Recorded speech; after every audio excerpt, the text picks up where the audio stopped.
ஹல்லேலூயா.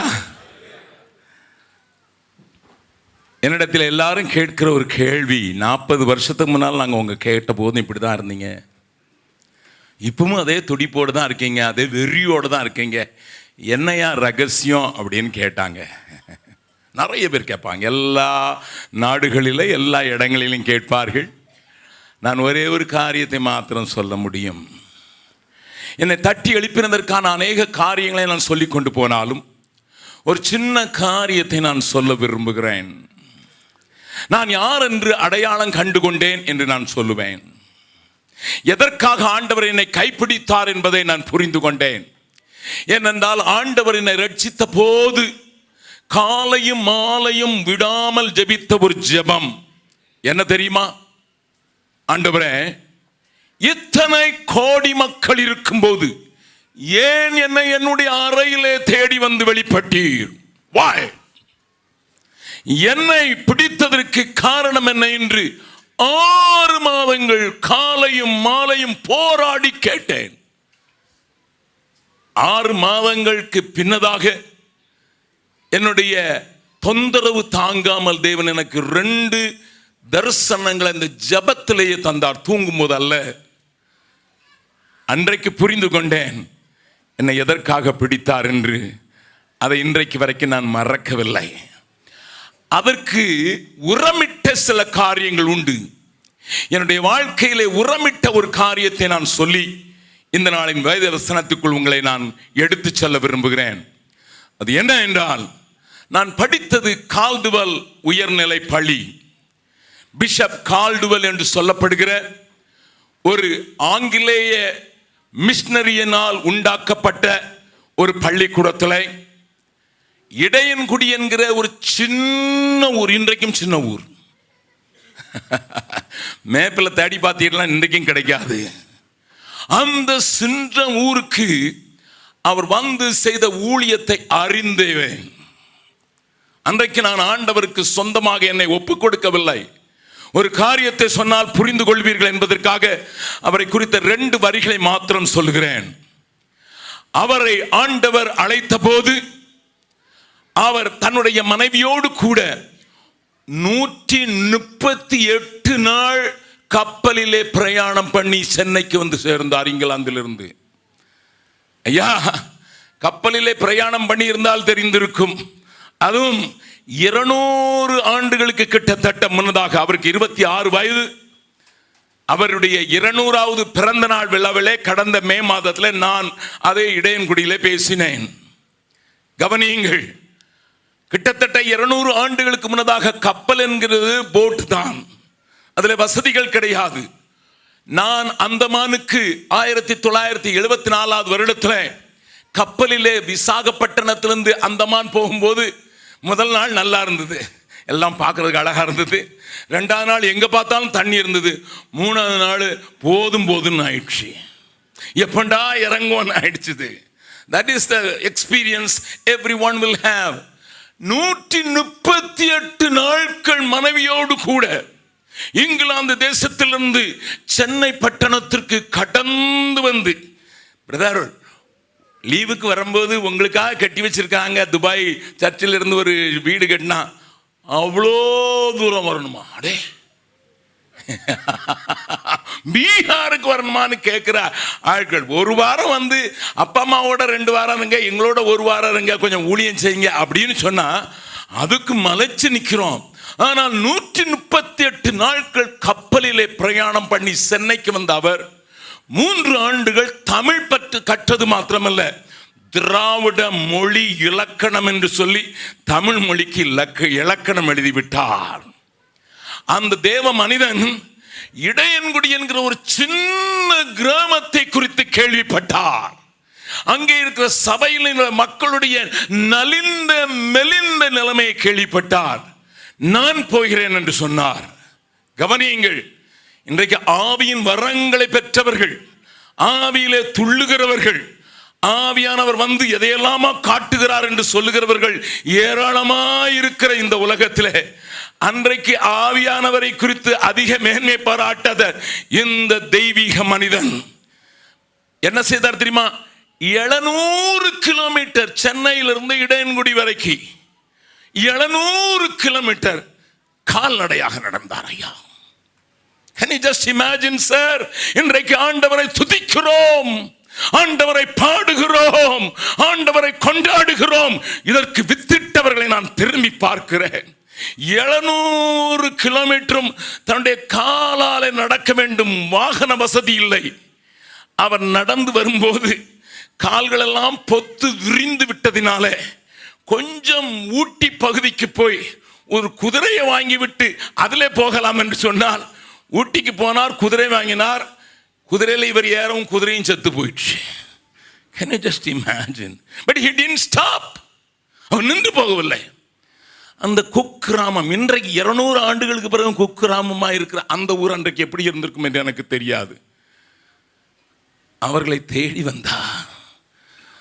அந்த ஊர்ல அவர் அன்றைக்கு சொன்னதுனால தான் இன்றைக்கு அதே ஊர்ல இருந்து பேட்ரிக் ஜோஷுவாவும் சாம் ஜபதுரையும் இன்றைக்கு எழும்பி இருக்கார்கள். அவங்க அந்த ஊருக்கு இப்ப போக மாட்டாங்க. That's the second thing. Listen. இதெல்லாம் தான் என்னை அசைச்சதுனால அந்த வெள்ளைக்காரன் சொத்தை விட்டு சுகத்தை விட்டு என்னை தேடி, கருப்பு மனிதனாகிய என்னை தேடி வந்தது உண்மை என்றால், நான் என்னையா இப்படிப்பட்டவர்களை குறித்து தேடக்கூடாது என்கிற வெறி, ஆசை, தாக்கம் என்னை விட்டு போகாதனால துரை நான் இன்னும் இளமையாவே இருக்கிறேன். Hallelujah. I'm still young in my spirit. கர்த்தருடைய பரிசுத்த நாமத்துக்கு ஸ்தோத்திரம். நேற்றைய தினத்தின் காரியத்தை 2 நிமிடத்தில் சொல்லிவிட்டு இந்த நாளில தொடர்ச்சியாக உங்களோடு கூட நான் பேச விரும்புகிறேன். நேற்றே சொல்லியிருக்கேன், நான் முடிச்ச பிறகு தான் நீங்கள் போக முடியும், கேட்டெல்லாம் அடைச்சிட்டாங்க. Hallelujah. கொஞ்ச நாள் நாங்கள் 2 நிமிடம் தினந்தோறும் 3 மணி நேரம் 3.5 மணி நேரம் தான் தூங்குறோம். நீ கொஞ்சம் குறைச்சிக்கிட்டா என்ன? Hallelujah. நன்றாய் கவனியுங்கள். நாம் யார் என்பதை அடையாளம் கொண்டு கொண்டாலும் கூடவே நாம் எந்த நிலையில் இருக்கிறோம் என்பதை புரிந்து கொண்டால் தான் நான் ஆண்டவரை குறித்த தெளிவோடு கூட வாழ முடியும் என்பதை நேற்றைய தினத்தில் பேச ஆரம்பித்து, நாம் முதலாவது தேடுகிறவர்களாக சீக்கிரமாகத்தான் நம்முடைய பிரயாணத்தை ஆரம்பிக்கிறோம். அந்த தேடுகிற வழியில நம்முடைய நாட்டமும் தேட்டமும் ஆண்டவரிடத்தில் என்ன கிடைக்கும் என்கிற காரியத்திலே ஆரம்பித்து, அல்லது அவருக்காக ஓடினால் அவர் வரும்போது எனக்கு எதாயிலும் கொண்டு வருவார் என்கிற பலனை நாடி ஓடுகிற நான் ரிலிஜியஸ் பர்சனாக இல்லாமல், தேவனே எனக்கு பலன், அவரே என்னுடைய ரிவார்டு என்று எந்த நிலைமைக்கு வருகிறேனோ அன்றைக்குத்தான் என்னுடைய சீஷத்துவ பணியை நான் தொடங்குகிறேன் என்று நேற்றைய தினத்தில் சொல்லி, அந்த சீஷனாய் இருந்தாலும் அவனுக்குள்ளேயும் பல போராட்டங்கள் இருக்கிறது. அதிலிருந்து விடுதலை பெற்றால் தான் அவன் ஆவிக்குரியவனாக மாறுவான் என்று நேற்றைய தினத்திலே நான் சொல்லி காட்டின காரியத்தில் இருந்து நான் தொடர்கிறேன். நேற்றைய செய்தியை நீங்கள் தயவு செய்து கேட்பதற்காக இந்த கூட்டங்களை உங்களுக்கு ஒழுங்கு செய்த தேவனுடைய பிள்ளைகள் அதை சிடியாக அல்லது யூஎஸ்பியில் அதை ரெடி பண்ணி உங்களுக்கு தருவதற்கு காத்திருக்கிறார்கள். நீங்கள் பெற்றுக்கொள்ளலாம். நேற்றைய தினத்தில் ஒருவேளை வரக்கூடாமல் தடுக்கப்பட்டிருந்தால் தயவு செய்து இந்த முன்னுரையான காரியத்தை நீங்கள் கேட்கும்படியாக நான் கேட்கிறேன். நன்றாய் கவனியுங்கள். ஒரு மனிதன் இந்த நிலையிலிருந்து மதத்தை சார்ந்தவனாக மாத்திரம் வாழ்கிற மாற்று மதத்தினவரை போல சபைக்குள் வந்த பின்பும் வாழ்கிறவன், ஆண்டவர் தான் எனக்கு வேண்டும் என்று என்றைக்கு தன்னை ஒப்புக் கொடுக்கிறானோ அன்றைக்குத்தான் தன்னுடைய சீஷனாகிற வாழ்க்கையினுடைய முதல் அடியை எடுத்து வைக்கிறான். ஆனாலும் அவன் ஆவிக்குரியவனாக வாழ்வது இல்லை. I am sorry to say that, but it is a very strong statement I would like to explain. நன்றாக கவனியுங்கள். இதை புரிந்து கொள்வதற்கு தேவ ஆவியானவர் நமக்கு உதவி செய்ய முடியாத 1 நிமிடம் உட்கார்ந்த வண்ணமாகவே கண்களை மூடி, ஆண்டவரே எங்கள் கண்களை திறந்தருளும் சாமி, உடைய வேதத்தின் ரகசியங்களை மாத்திரமல்ல எங்கள் வாழ்க்கையிலே நாங்கள் எந்த நிலையில் இருக்கிறோம் என்பதை புரிந்து கொள்வதற்கு எங்களோடு கூட பேசும் என்று சொல்லலாமா? வெறுமையான பாத்திரம் நான் வேறுத்து தள்ளாமலே நீரம்பி வழியும் பாத்திரமாய் விளங்க செய்திடுமே. வேறுமையான பாத்திரம் நான் வெறுத்து தள்ளாமலே நீரம்பி வழியும் பாத்திரமாய் விளங்க செய்திடுமே. வேதத்தில் காணும் பாத்திரம் எல்லாம் இயேசுவை போற்றிடுமே. என்னையும் அவ்வித பாத்திரமாய் வணைந்து கொள்ளுமே. குயவனே குயவனே படைப்பின் காரணனே களிமண்ணான என்னையுமே கண்ணோக்கி பார்த்திடுமே. இயேசு கிறிஸ்துவின் மூலம் ஜெபம் கேளும் நல்ல பிதாவே, ஆமென். நேற்றைய தினத்தில் நாம் சீஷர்களாக மாறிவிடுகிற நிலையிலையும் 3 முக்கியமான காரியங்களிலிருந்து நாம் விடுதலை பெற்றால் ஒழிய நாம் ஆவிக்குரியவர்களாக மாறுவதற்கு தகுதியற்றவர்களாக இருக்கிறோம் என்பதை கொஞ்சம் அழுத்தமாகவே சொல்ல விரும்புகிறேன். Of course we become disciples. ஒருவேளை நான் சீஷனாக மாறுவதற்கு ஆண்டவரை எல்லாம் இயேசுவே, எனக்கு எல்லாம் இயேசுவே என்று அதை இதயத்தின் ஆழத்திலிருந்து அறிக்கை செய்த போதிலும் நம்மிலே காணப்படுகிற இந்த 3 முக்கியமான காரியங்களை நான் கொஞ்சம் விளக்கமாக சொன்னால் நாம் எங்கே நிற்கிறோம் என்பதையும், நான் யார் என்பது மாத்திரமல்ல எந்த நிலையில் நிற்கிறோம் என்பதையும் புரிந்து கொள்ளலாம். நேற்றைய தினத்தில் இந்த 3 காரியத்தினுடைய சின்ன குறிப்பை மாத்திரம் சொன்னேன். இன்றைக்கு மறுபடியும் சொல்கிறேன். நம்மில காணப்படுகிறது இரண்டகம், ரிபல்லியன். அதை தமிழில் இன்னொன்று வார்த்தை உபயோகப்படுத்தப்பட்டிருக்கிறது வேதத்தில், கலகம். நம்மில கலகம் உண்டாக்குகிற ஒரு பெரிய சுபாவம் நாம் சீஷனான போதிலும் நம்மிலே காணப்படுகிறது. விளக்கும் போது உங்களுக்கு விளங்கிவிடும் யார் கலகக்காரர்கள் என்பது. இரண்டாவதாக நம்மிலே காணப்படுகிற தன்னயம், செல்ஃபிஷ்னஸ், அதுவும் கூடவே இருக்கிறதை நீங்கள் பார்க்கலாம். மூன்றாவதாக நம்மிலே காணப்படுகிற பொருளாசை என்னும் விக்கிரகம்.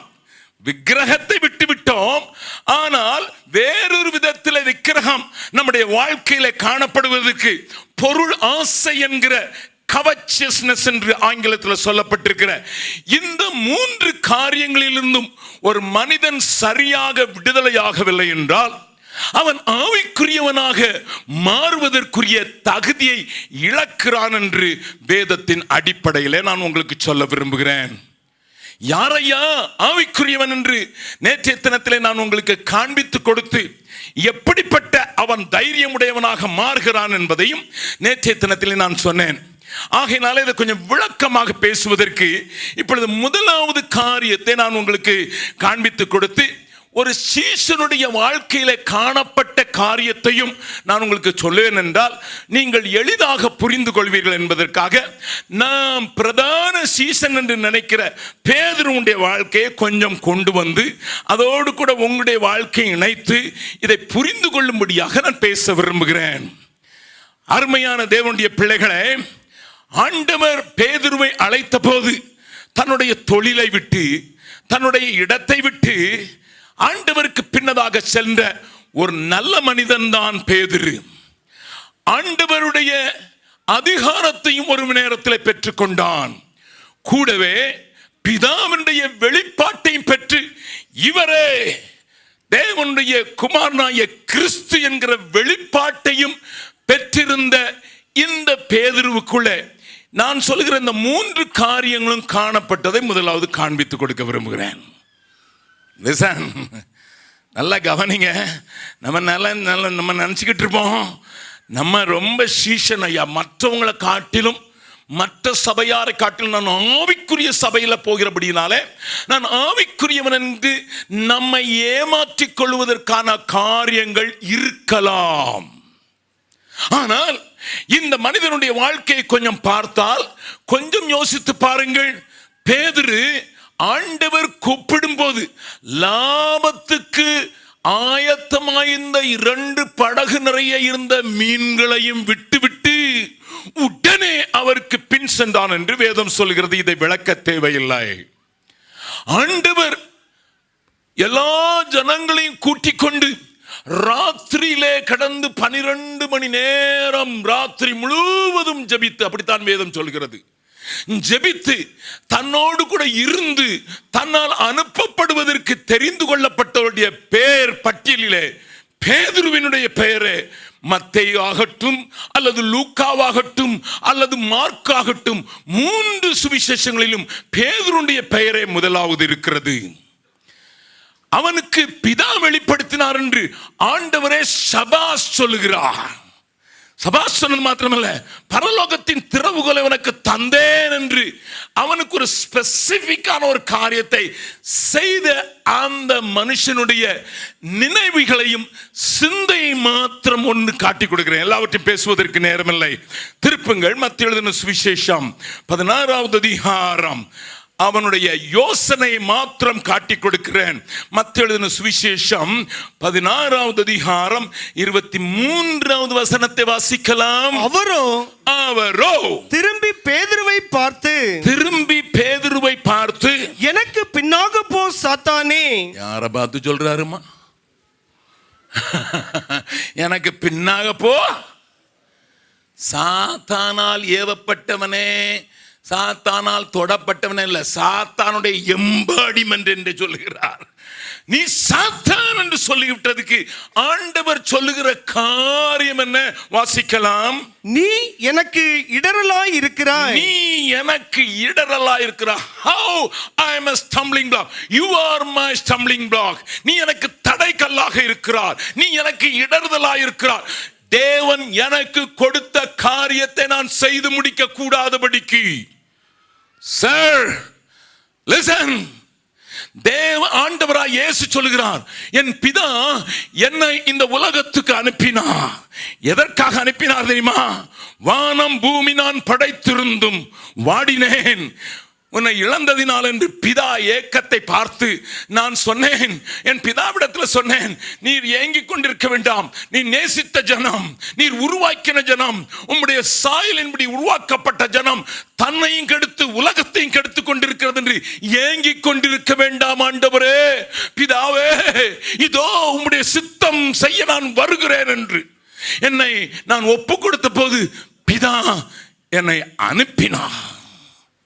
அதனாலதான் அழகான ஒரு பாடலை பாடுகிறோம் அல்லவா? வானம் பூமி படைத்திருந்தும்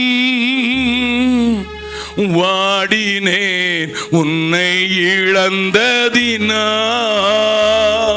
வானம் பூமி படைத்திருந்தும் வாடினேன் உன்னை இழந்ததினால்.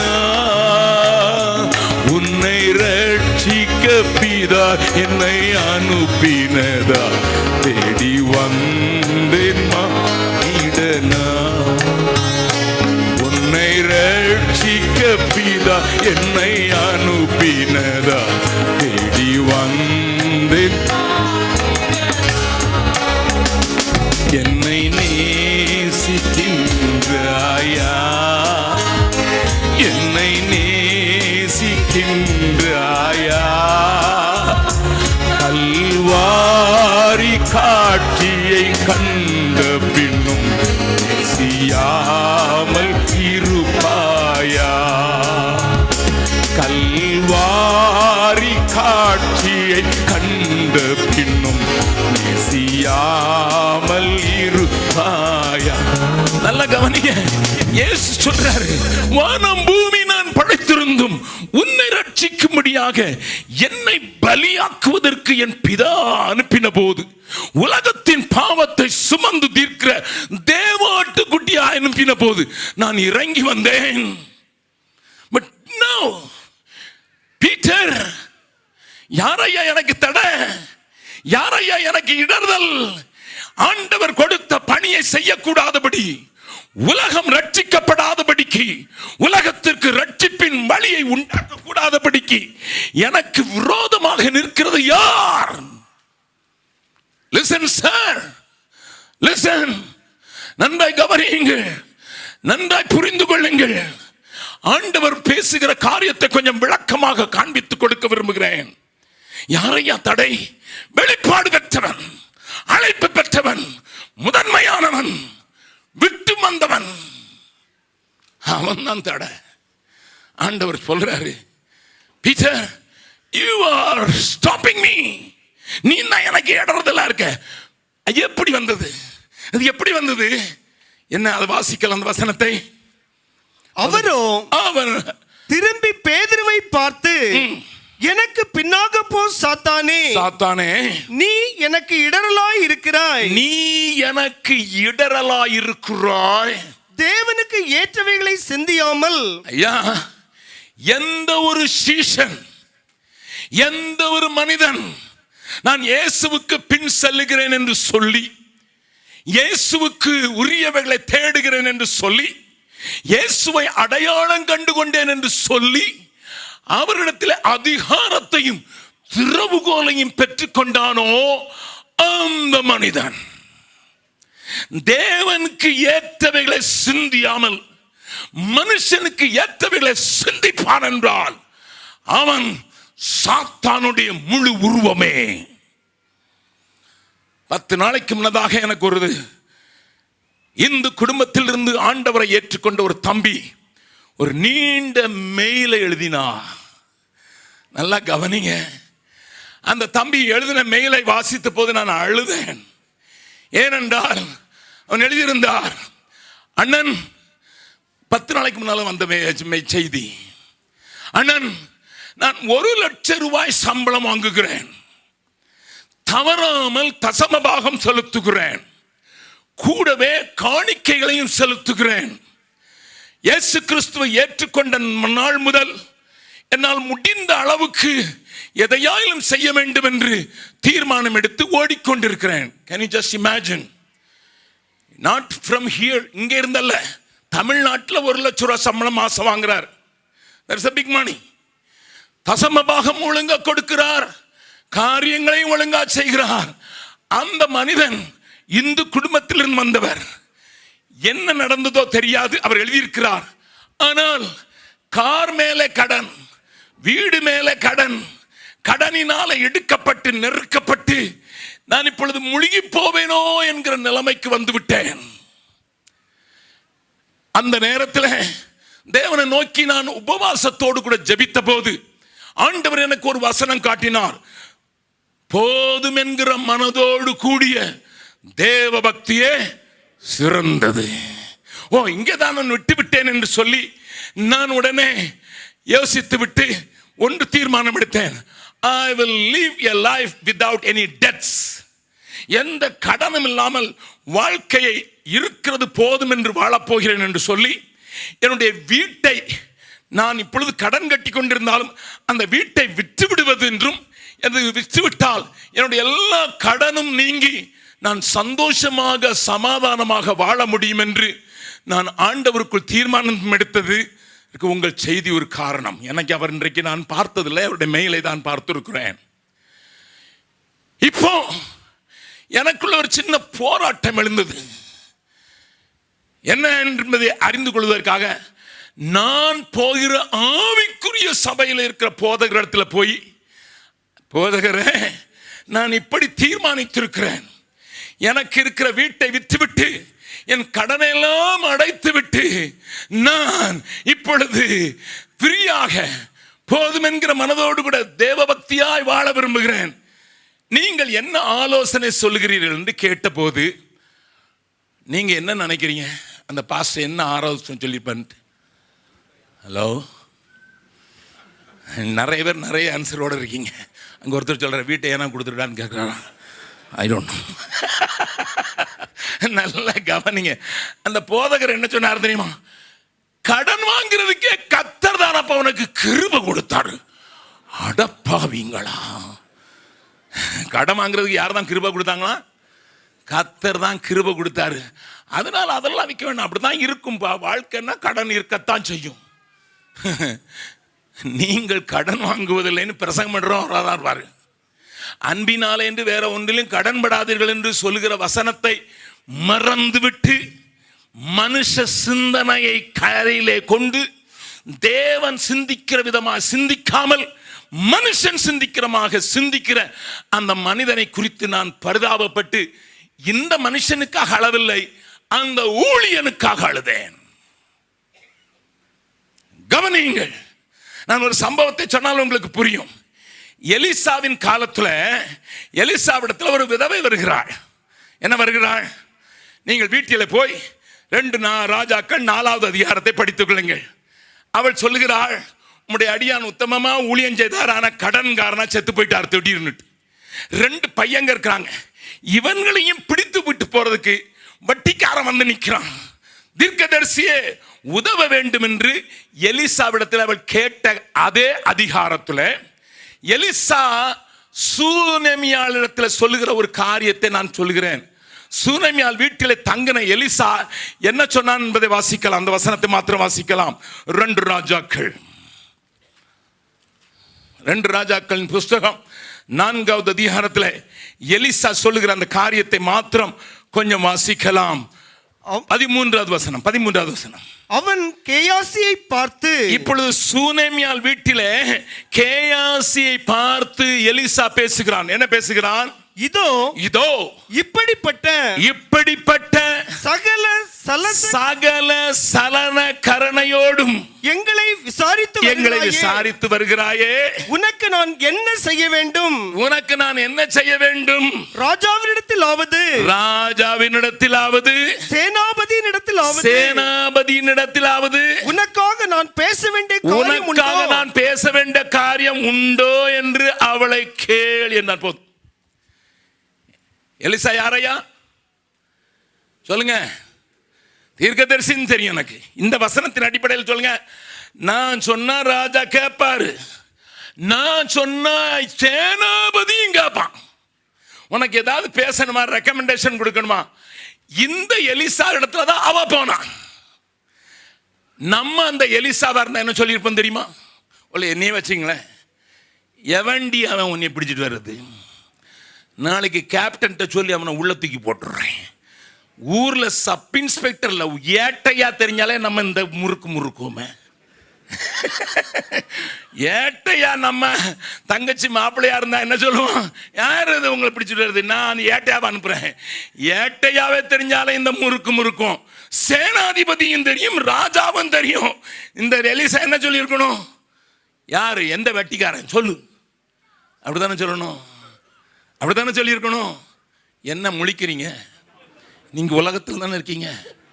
Hallelujah. That is the way the world looks into. That is the way man thinks through. அப்படித்தான் மனுஷன் ஞானம் சொல்லும், அப்படித்தான் மனுஷ சிந்தை சொல்லும். ஆனா எலிசா மனுஷனுடைய ஞானத்தில் செயல்படுகிறவன் அல்ல.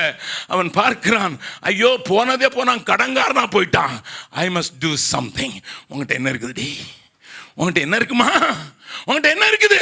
அவ சொல்றா, கொஞ்சம் எண்ணெய் இருக்குது, போ பக்கத்து வீட்டுக்காரங்க பாத்திரத்தெல்லாம் வாங்கு, அதுல ஊத்து. அதுக்கு பிறகு கடனை தீர்த்துட்டு நிம்மதியாவாள். பக்கத்தில் சொல்லுங்க. இந்த நான் சொல்றது சொல்லுங்க, நீங்க சொல்லிக்கிறாங்க. நீங்க சொன்னா கடன் வாங்குன்னு சொல்லி கொடுத்துருவீங்க.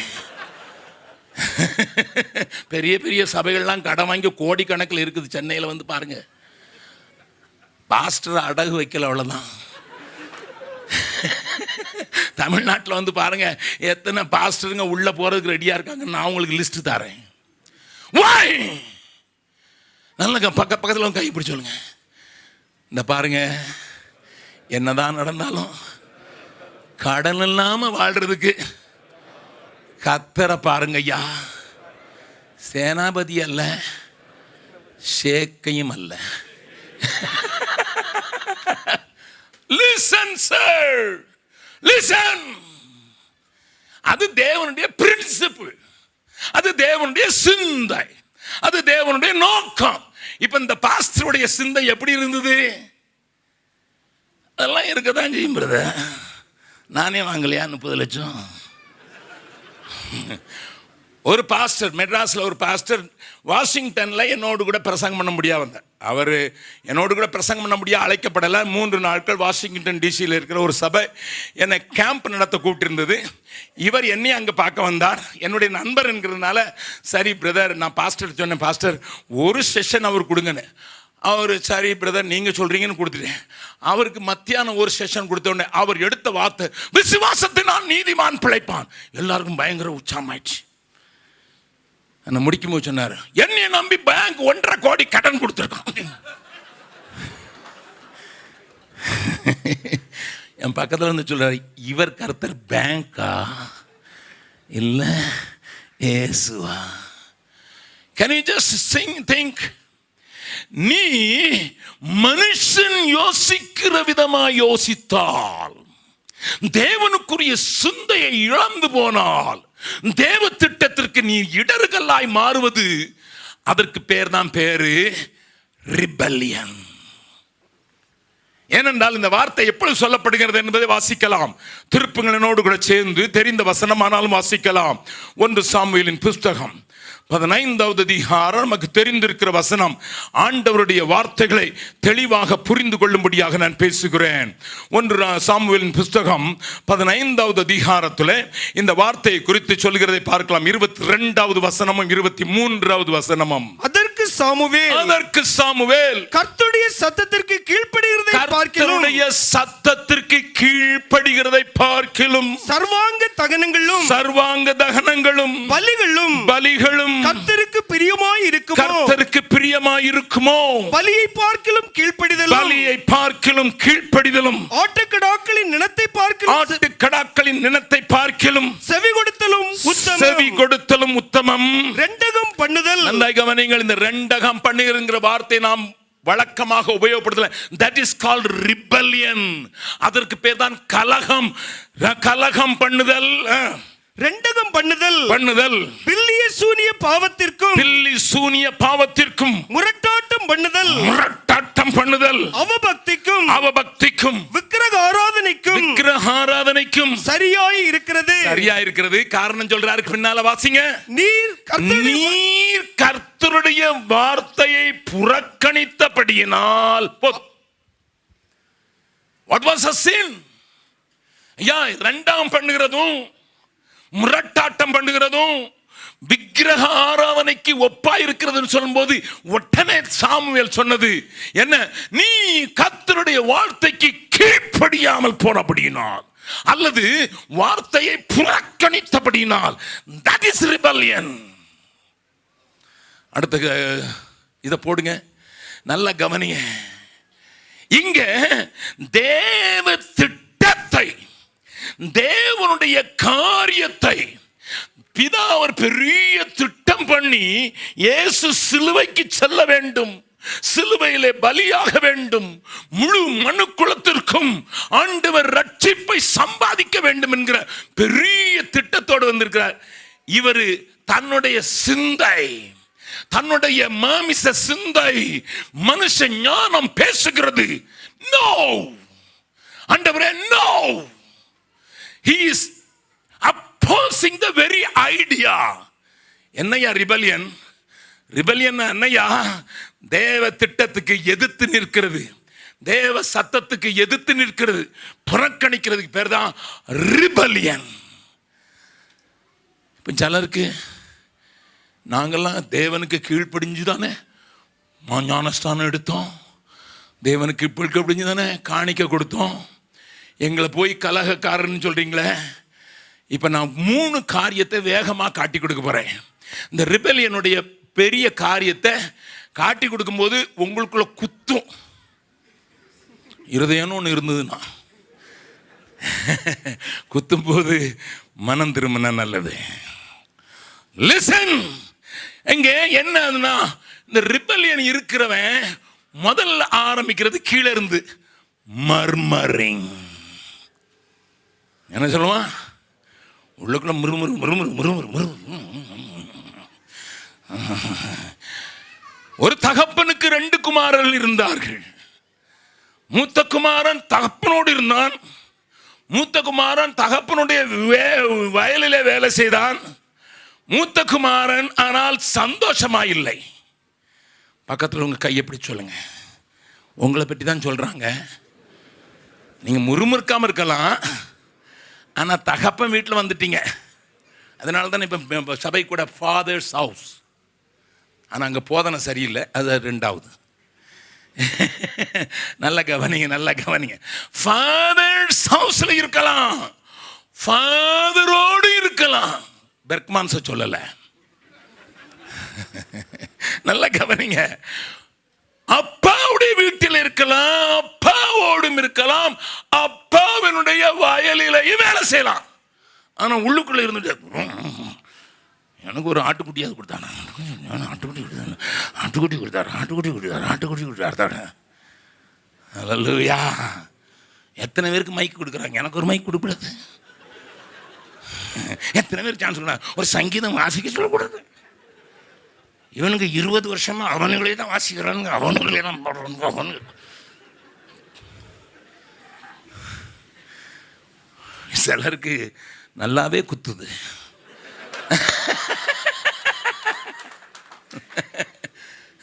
நல்லா கவனிங்க. அந்த பகுதி திருப்பி பார்க்கலாம். லூக்கா எழுதின சுவிசேஷம் 15வது அதிகாரம். லூக்கா எழுதின சுவிசேஷம் 15வது அதிகாரம். உள்ள இருக்கிறோம், எப்படி இருக்கிறான்னு பாருங்க. வாசிக்கலாம். 25 வாசிக்கலாம். அவனுடைய மூத்த குமாரன் வயலில் இருந்தான். இப்பவும் ஆண்டோடைய அப்பாவுடைய வேலையில இருந்தா வர்றான். வயலில் இருந்தான். அவன் திரும்பி வீட்டுக்கு சமீபமாய் வருகிற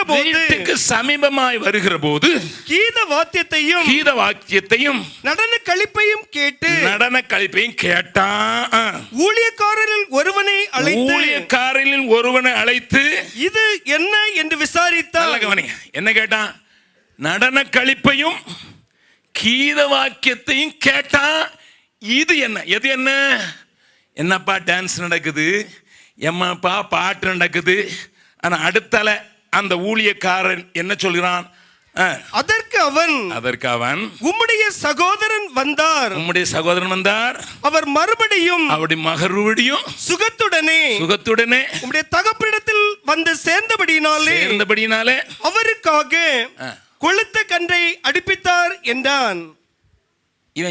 இவன் பத்தி வைக்கிறான் பாருங்க. பத்தி இவங்கிட்ட கேட்டது என்னப்பா? பெரிய டிஸ்கோ டான்ஸ் எல்லாம் நடக்குது, பெரிய டிசி எல்லாம் போட்டு பெரிய பெரிய பாக்ஸ் வச்சு முட்டம்னு மியூசிக் நடக்குது, என்னப்பா அப்படின்னு கேட்டா, உங்க தம்பி வந்தா எல்லாம் சந்தோஷமா இருக்கணும்னு சொல்லி முடிச்சிருக்கணும். அவன் திரியில தீ வைக்கிறான். ஏன்? அவர் வந்தாரு, கொளுத்த கன்றை அடித்தார். ஏன்னா இந்த வேலைக்காரன் என் வாயிலிருந்து கேட்கல. முணு ஒரு ஆட்டுக்குட்டியாவது கொடுத்தாரா, ஒரு நாளாவது சான்ஸ் கொடுத்தாரா, ஒரு ஆட்டுக்குட்டியாவது கொடுத்தாரா அப்படின்னே முறுமுறுத்ததுனால அவன் பார்த்தான், இதுதான் வேட்டு வைக்கிறதுக்கு சரியான நேரம். நீர் ஆட்டுக்குட்டி அடிக்கிற. அவர் தான் திரும்பி வந்தபோது கொளுத்த கன்றையே அடித்திருக்கிறார். பக்கத்தில் இருக்கு சொல்லுங்க, எத்தனை பேர் உங்களுக்கு திரி வச்சிருக்காங்க? எத்தனை பேர் தீ வச்சிருக்காங்க? மர்மரிங் இப்படிதான் நடக்கும். யாருக்குள்ள இருக்குது? முதிர்ந்த விசுவாசி தான் உள்ள. அப்பா வீட்டுல இருக்கிறது தான், அப்பா தோட்டத்திலையும் அப்பா வயல்லையும் வேலை செய்யறதுதான் இருக்காரு. That is called rebellion. You don't understand the heart of your father. That's why. உன்னுடைய தகப்பனுடைய இதயம் உனக்கு தெரியவில்லை. அப்பா கூட இருந்தாலும் அப்பாவுடைய இருதயம் தெரியவில்லை. அப்பாவுடைய காரியத்தை செய்தாலும் அப்பாவுடைய ஏக்கம் உனக்கு புரியவில்லை. என்னை கேட்கிற அருமையான தேவனுடைய பிள்ளையே, இந்த காலை வேளையில், இந்த மாலை வேளையில் தேவன் நம்மோடு கூட பேசுகிறார். நான் சீசன் தான், பின்பற்றி போகிறவன் தான். ஒப்பு கொடுத்தவன் தான். ஆனால் உள்ளுக்குள்ளேயே நான் புலம்பிக் கொண்டிருக்கிறேன். வீட்டில் போய் எண்ணாகமம் 17வது அதிகாரத்தை வாசித்து பாருங்கள். அங்கே ஆண்டவர் இந்த வார்த்தையை உபயோகப்படுத்துறதை பார்க்கலாம். 10வது வசனத்தை மாத்திரம் வாசிக்கலாம். அப்பொழுது கர்த்தர் மோசேயை நோக்கி ஆரோனின் கோல் அந்த கலகக்காரருக்கு. நல்ல கவனிங்க. யாருக்கு? என்ன இந்த அதிகாரத்தை நான் கொஞ்சம் சொல்லிடுறேன். என்ன நேரம் இல்லை, நான் வேகமாக போகணும். என் ஸ்பீடுக்கு வர்றீங்கல்ல? அல்லேலூயா. எல்லாருக்கும் ஒரே முறுமுறுப்பு. ஆரோனுக்கு மட்டும் பெரிய இடம், ஆரோனுக்கு மட்டும் பெரிய இடம், ஆரோனுக்கு மட்டும் பெரிய இடம்.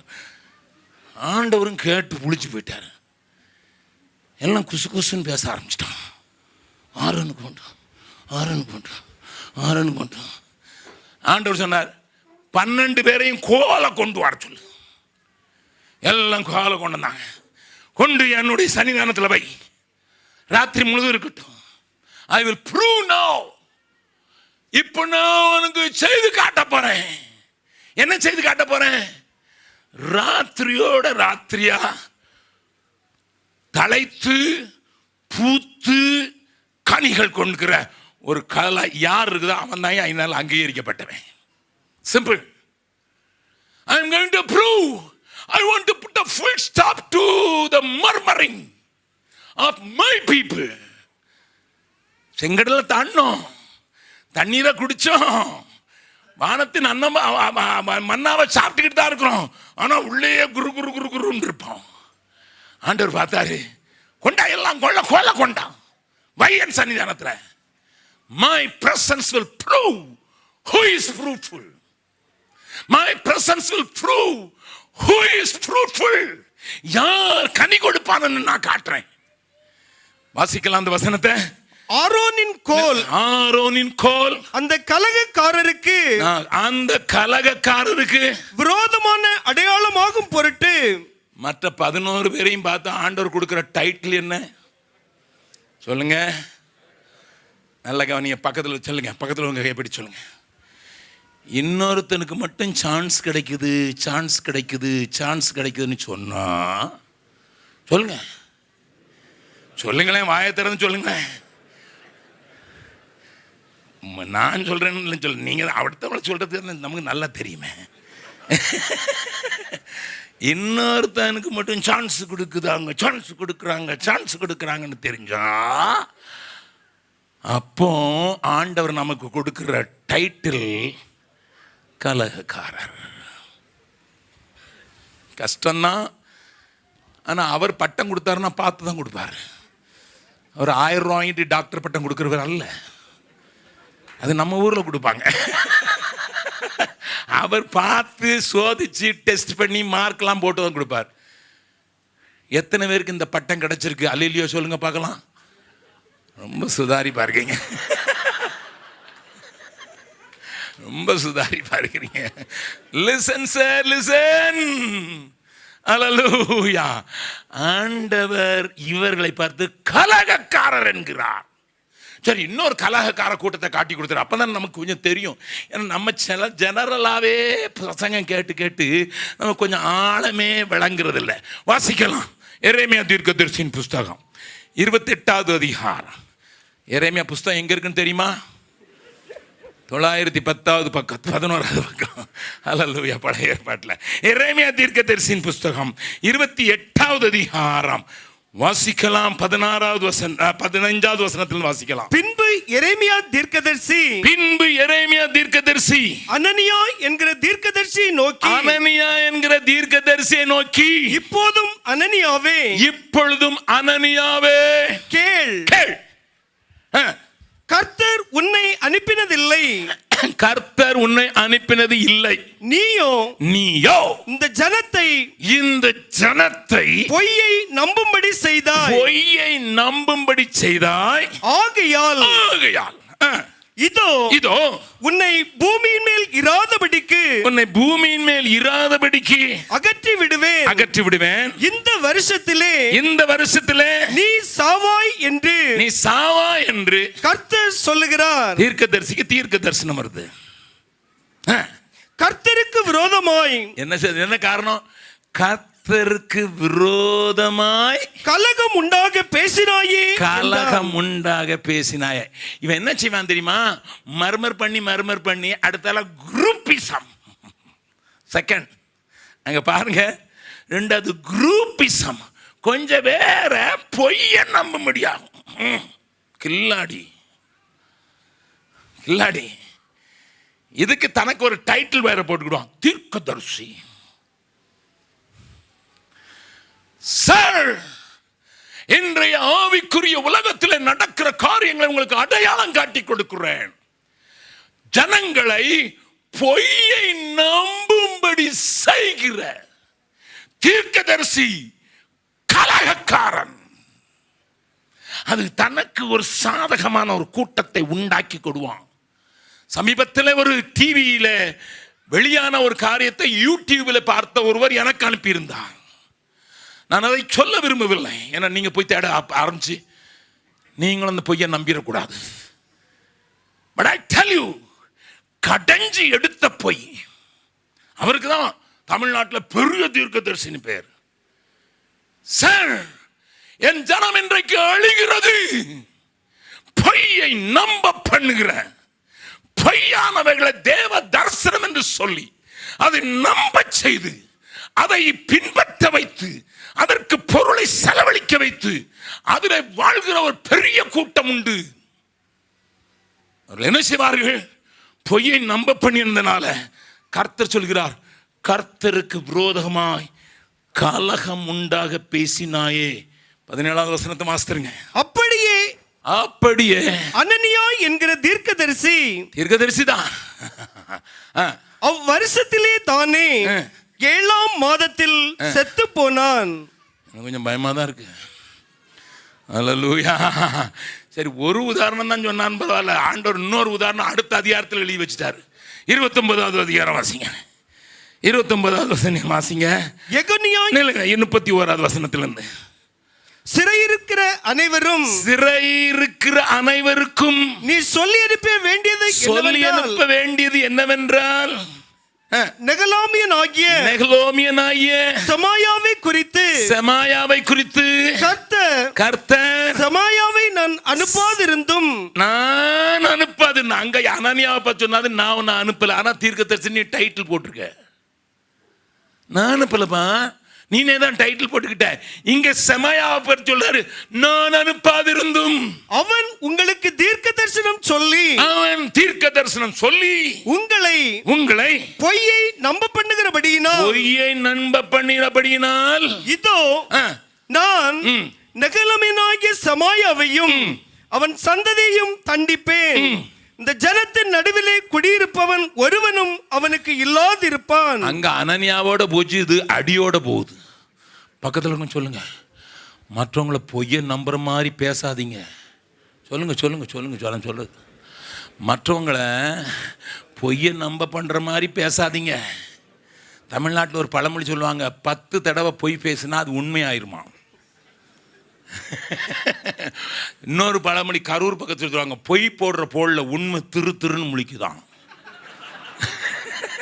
பொய் அப்படி போடுது, பொய் போடுற போடல உண்மை திருன்னு முழிக்குதான். அப்படி பொய்ய சொல்றது கூட ஒரு கலை. சில டிவிகளை திறந்து பாருங்க, அடிச்சு விடுவான். என்கிட்ட ஒரு டிவியை பற்றி கேட்டாங்க, பேரெல்லாம் சொல்ல விரும்பல, உங்களுக்கு தெரியும். அண்ணன், இந்த டிவியை குறித்தும் இதை குறித்தும் என்ன நினைக்கிறேன்? நான் சொன்னேன், லூசிஃபரே பொய் சொல்றதுக்கு இவங்கிட்ட தான் டியூஷன் எடுக்கிறான்.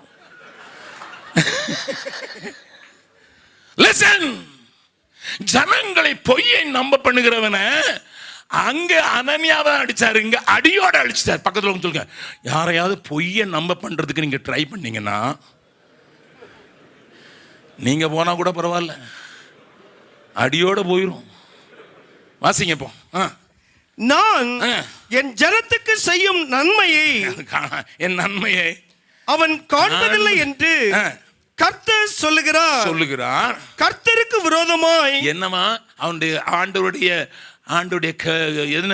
கர்த்தருக்கு விரோதமாக கலகம் உண்டாக பேசினார் என்று கர்த்தர் சொல்லுகிறார் என்று சொல் என்றார். அம்மா, நான் ஒரு பாடல் எழுதினால் தான் எழுதினேன். அந்த பாடல் என்னுடைய இதயத்தில் வேதனையின் குரல். கள்ளரின் உபதேச புரட்டலும் கர்த்தரின் வார்த்தையை மிதிக்கிறதே. கள்ளரின் உபதேச புரட்டலும் கர்த்தரின் வார்த்தையை மிதிக்கிறதே.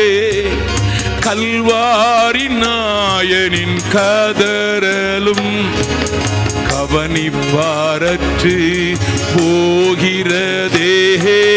கல்வாரி நாயனின் கதறலும் கவனிப்பாரற்று போகிறதே.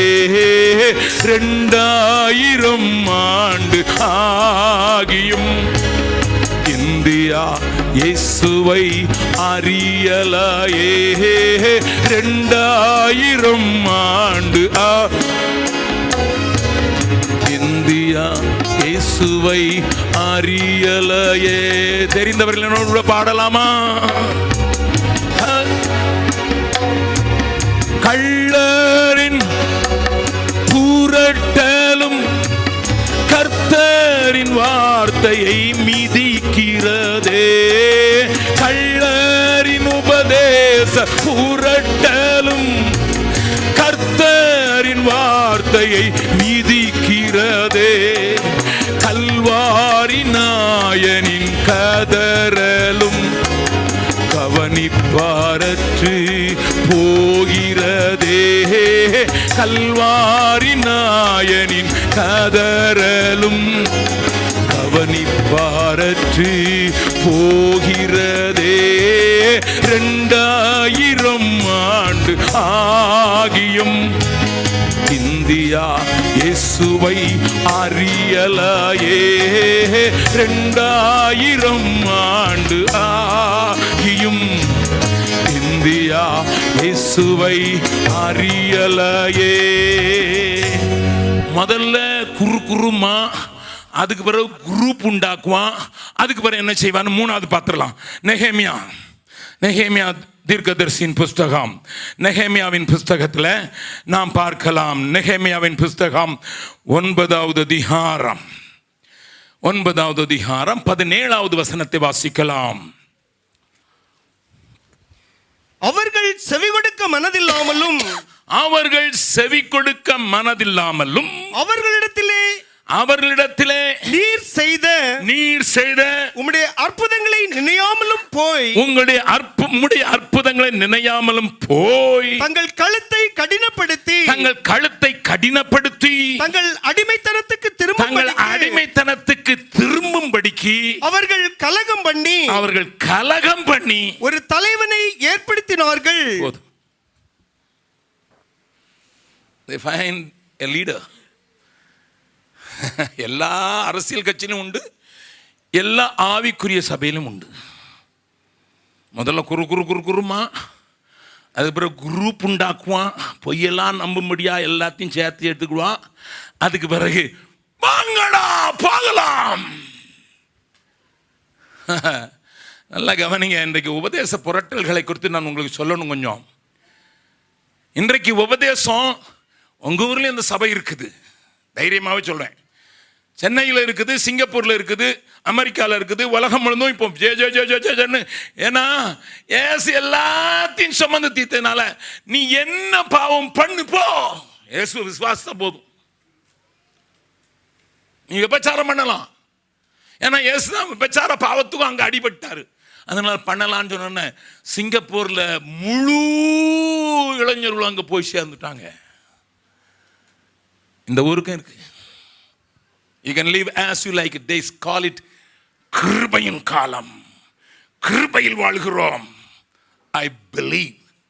ஆனால் என் வேதம் சொல்கிறது கிருபைக்குட்பட்டிருக்கு அப்படின்னா பாவம் என்னை மேற்கொள்ள மாட்டாது. நம்ம ஊரில் மாத்திரம் இல்லையே சொல்ல பார்க்கலாம், பாவம் என்னை மேற்கொள்ள மாட்டாது. 7 சபைகளுக்கு லெட்டர் எழுதும் போது மனம் திரும்ப எழுதுற இவங்க சொல்றாங்க, மனம் திரும்ப ஒரு தடவை திரும்பினா போதும், direct flight to heaven.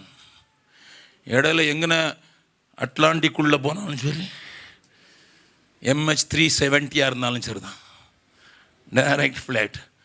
Listen sir, listen. கர்த்தருடைய நாமத்துக்கு வார்த்தைக்கு விரோதமாக கலகம் பண்ணி தங்களுக்கு ஒரு தலைவனையும் ஏற்படுத்தி கொண்டு போகலாம். ரிபெல்லியன் வருகிற இடத்துல முதல்ல மர்மரிங் வரும், அது பிறகு குரூப்பிசம் வரும், அது பிறகு டிவிஷன் வரும். ஏனையா தமிழ் சபைகள் சிதைந்து நொறுங்கி கிடக்கிறது. Even though they are all disciples, அவர்கள் எல்லாரும் சீஷர்கள் தான், ஒப்பு கொடுத்தவர்கள் தான், எல்லாம் இயேசுவே என்று பாடினவர்கள் தான், உம்மோடு இருப்பதுதான் என் உள்ளத்தின் வாஞ்சை என்று பாடுகிறவர்கள். ஆனா உள்ளுக்குள்ள இருக்கிற அந்த கலகாவி நம்மளை பிரிஞ்சு போக வைக்கிறது.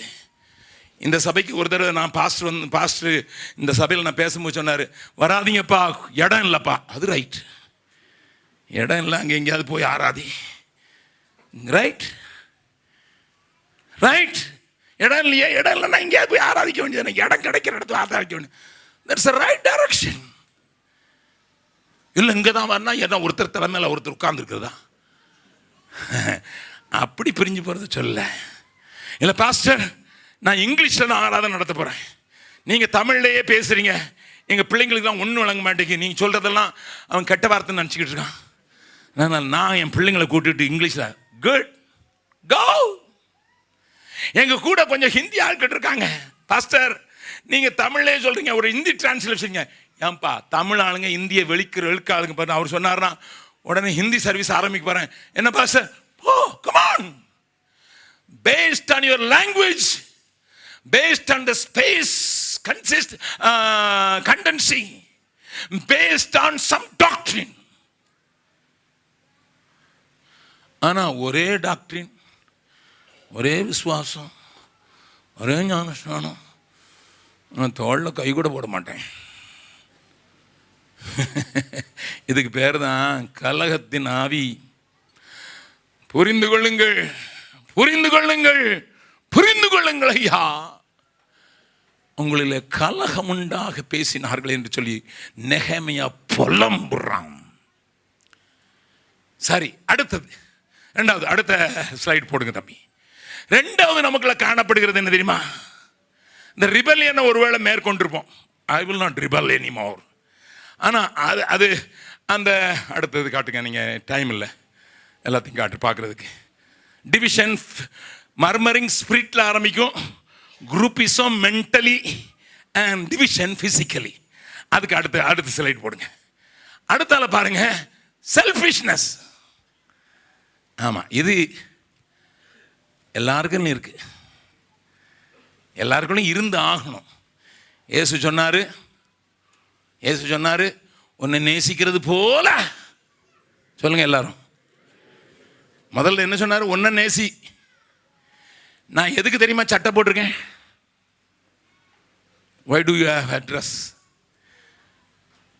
முதல்ல என்ன நேசிக்கிறேன், என் உடம்பு பத்திரமா இருக்கணும், வெளியே இருக்கிற காலநிலைகள்லாம் இது கெட்டு போயிடக்கூடாது அப்படின்னு முதல்ல என்ன நேசிக்கிறேன். அதுக்கு பிறகு உங்களை நேசிக்கிறேன். ஏன்னா நான் நிர்வாணமாக வந்து நின்னா யாருங்க இருப்பான்? எங்கள் ஊரில் நிற்பான், இங்கே நிற்க மாட்டீங்க. I love me first. That is a basic necessity of selfishness. Okay, இது என்ன நான் நேசிக்கிறேன், ஆனால் என்னையே நேசிக்கிறேன், அதான் தப்பு. பக்கத்தில் சொல்லுங்க, உங்களை நேசிக்கிறீங்களா? நல்லது செய்கிறீங்க, ஆனால் உங்களையே நேசிச்சா உங்களை மாதிரி பொல்லாத ஆள் ஒரு ஆள் இல்லை.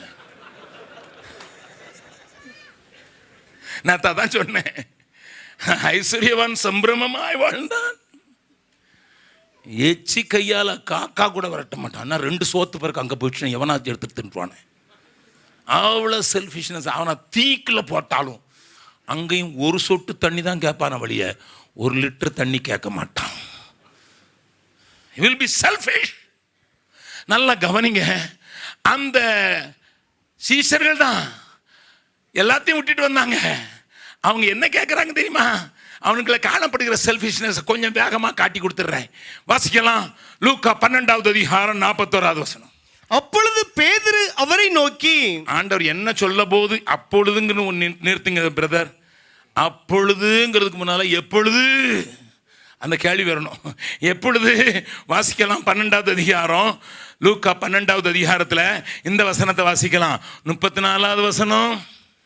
உங்கள் பொக்கிஷம் உங்கள் பொக்கிஷம் எங்கே இருக்கிறதோ எங்கே இருக்கிறதோ அங்கே அங்கே உங்கள் இருதயமும் இருக்கும். அப்பொழுது ஆண்டவர் சொல்றார், உன் பொக்கிஷம் எங்க இருக்குதோ அங்கதான் உன் ஹார்ட் இருக்குதுப்பா, உன் இருதயம் இருக்குதுப்பா அப்படின்னு சொன்ன அப்பொழுது. இப்ப வாசிங்க 41. அப்பொழுது அப்பொழுது பேதுரு அவரை நோக்கி, பேதுரு அவரை நோக்கி, ஆண்டவரே, ஆ, இந்த ஊமையை ஆ. எங்களுக்கு மாத்திரம் சொல்லுகிறீரோ ஆ. எல்லாருக்கும் சொல்லுகிறீரோ என்று கேட்டான். சீசன் தான் உபதேசம்லாம் எங்களுக்கு வேண்டாம், அவனுக்கு சொல்லுவோம். Don't teach me Lord, teach them. இவனுங்க தான் உருப்படாத ஆளு, இவனுங்க ஹார்ட் வேற எங்கேயோ இருக்குது. நாங்க என்ன, எங்க ஹார்ட் எப்படி தெரியுமா? வாசிக்கலாம் மத்தேயு எழுதின சுவிசேஷம் 19வது அதிகாரம் 27வது வசனம். அப்பொழுது ஆ, பேதுரு அவரை நோக்கி, ஆ. இதோ ஆ. நாங்கள் எல்லாவற்றையும் விட்டு ஆ. உம்மை பின்பற்றினோமே, ஆ. எங்களுக்கு என்ன கிடைக்கும் என்றான். இவர் மற்றவனை கேட்கிறார். இவர் ஆண்டவர்கிட்ட கேட்கிறாரு, இதை கொடுத்தோமே எங்களுக்கு என்ன கிடைக்கும், அதை விட்டோமே எங்களுக்கு என்ன கிடைக்கும். இவர் இந்த நிலைமையில இருந்து இவர் இப்ப இதயம் பூரா எங்க இருக்குது?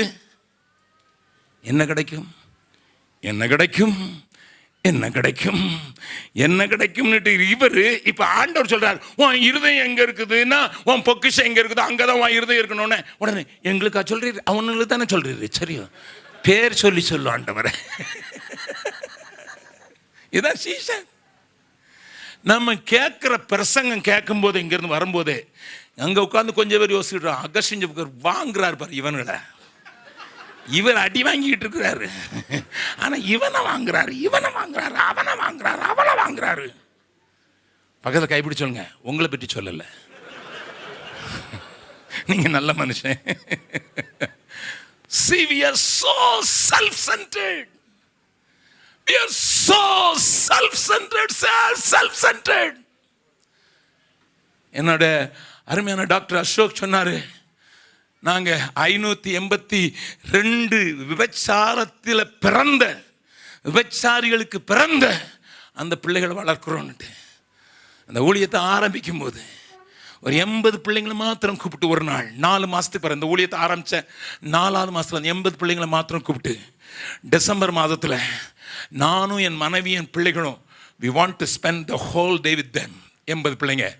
ஒரு பிள்ளைக்கும் அப்பா பேர் தெரியாது, ஒரு பிள்ளைக்கும் அப்பா பேர் தெரியாது. அந்த பிள்ளைகளோடு கூட விளையாண்டு, அவங்களோடு கூட ஏறி மாறி விளையாண்டு, அவங்களோடு கூட சாப்பிட்டு நல்ல சாப்பாடு கொடுத்து சாயங்காலம் அனுப்புறதுக்கு முன்னால் நான் சொன்னேன், நான் 20 நிமிஷம் உங்களோடு பேச வரேன்னு உட்கார வச்சேன். உட்கார வச்சுட்டு நான் அவங்களுக்கு பேசினேன். யோவான் 3:16 பேசினேன். தேவன் தம்முடைய ஒரே பேரான குமாரனை விசுவாசிக்கிறவன் எவனோ அவன் கெட்டு போகாமல் நித்திய ஜீவனை அடையும்படி இவ்வளவாய் தந்திரலான்னு சொன்னி. ஆனால் நிறுத்தலை. இப்பதான் கிறிஸ்துவ குறித்து கேள்விப்பட்டிருக்காங்க, இப்பதான் அன்பு காட்டியிருக்கோம், அவங்களுக்கு நல்ல கம்பளி உடையெல்லாம் கொடுத்தோம், நல்ல சாப்பாடு கொடுத்தோம், பிள்ளைங்க ரொம்ப சந்தோஷமா இருந்தாங்க. அவங்கள அது மாதிரி யாரும் நேசிச்சது கிடையாது. they were extremely happy. அப்போ 80 பிள்ளைங்களும் உட்காந்துருக்காங்க, 4 வயசுல இருந்து 9 வயசு வரைக்கும் பிள்ளைங்க. அப்போ நான் சொன்னேன், இப்பமே நான் விதையை சரியா போட்டணும், நான் நல்ல பிரசங்க, நான் சரியான விதையை போட்டணும். 1 யோவான் 3:16 சொல்லி கொடுக்குறேன்னு சொன்னேன். 15 நிமிஷம் யோவான் 3:16 பேசினேன். 5 நிமிஷம் தான் பேசினேன். 1 யோவான் 3:16. அவர் நம்மிடத்தில் அன்பு கூர்ந்தது போல நாமும் அன்பு கூற கடனாளிகளாயிருக்கோம்னு சொல்லிட்டு நான் ஒரு சின்ன 5 நிமிஷம் தான் பேசிட்டு, இந்த பெரிய 25 வருஷமா போற விசுவாசிக்க விளங்காத வசனம் இவங்களுக்கு விளங்கிச்சான்னு பார்க்கறதுக்கு செக் பண்றதுக்காக, என்னம்மா நீ என்ன செய்ய போறன்னு கேட்டேன்.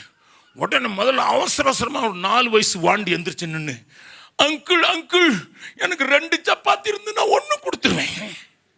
நான் சொன்னேன், நான் தானடா உனக்கே சப்பாத்தி கொடுக்கறது, பரவாயில்ல அங்கிள் 1 கொடுத்துருவேன்.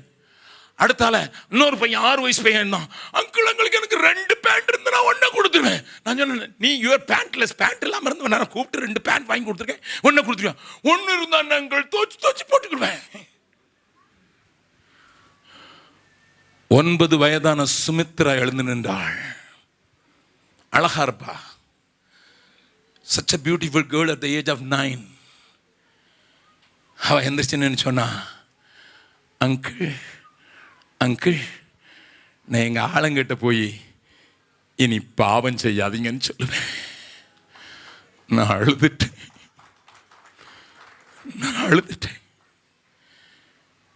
நான் பிள்ளைங்களுக்கு ஜெபம் பண்ணி அனுப்பிச்சிட்டேன். ஒரு வாரத்தில் கரெக்டாக சுமித்ராவுடைய அம்மா அவளை கூட்டிட்டு வரா. சொன்ன, ஐயா என் பிள்ளை என்கிட்ட வந்து கெஞ்சி கேட்டுச்சு, அம்மா நீங்க பாவம் செய்யாதீங்கன்னுட்டு. ஆனா எனக்கு வேற தொழில் தெரியாது ஐயா, படிக்க தெரியாது. நான் ஒரு சமுதாயத்தில் இருக்கிறேன், 10 தலைமுறையா விபச்சாரம் செய்யற சமுதாயத்தில் இருக்கேன். என் வயிற்றுக்கு நான் இதைத்தான் செய்ய முடியும். I have already become a rotten one. முழுவதும் அழி போன வாழ்க்கையுடையவள். ஆனா at least I want to do one good thing, save my daughter. என் பிள்ளையை காப்பாத்துங்கய்யா. எங்க ஆளுங்க அவளை கொண்டு கல்கத்தால விற்க போறாங்கய்யா. அந்த நாள்ல இருந்து சுமித்ரா எங்களோடு கூட வாழ ஆரம்பித்தா. நீங்க இன்னைக்கு பீகாருக்கு வந்தீங்கன்னா சுமித்ரா ITIல சிவில் டிராப்ட்ஸ்மேனா மாறுறதுக்கு சேர்க்கப்பட்டிருக்கிறார். கரங்களை தட்டி ஆடரை பயப்படுத்தலாமா? நல்ல கவனிங்க. நான் ஒரு பாடலை இப்படி எழுதினேன்.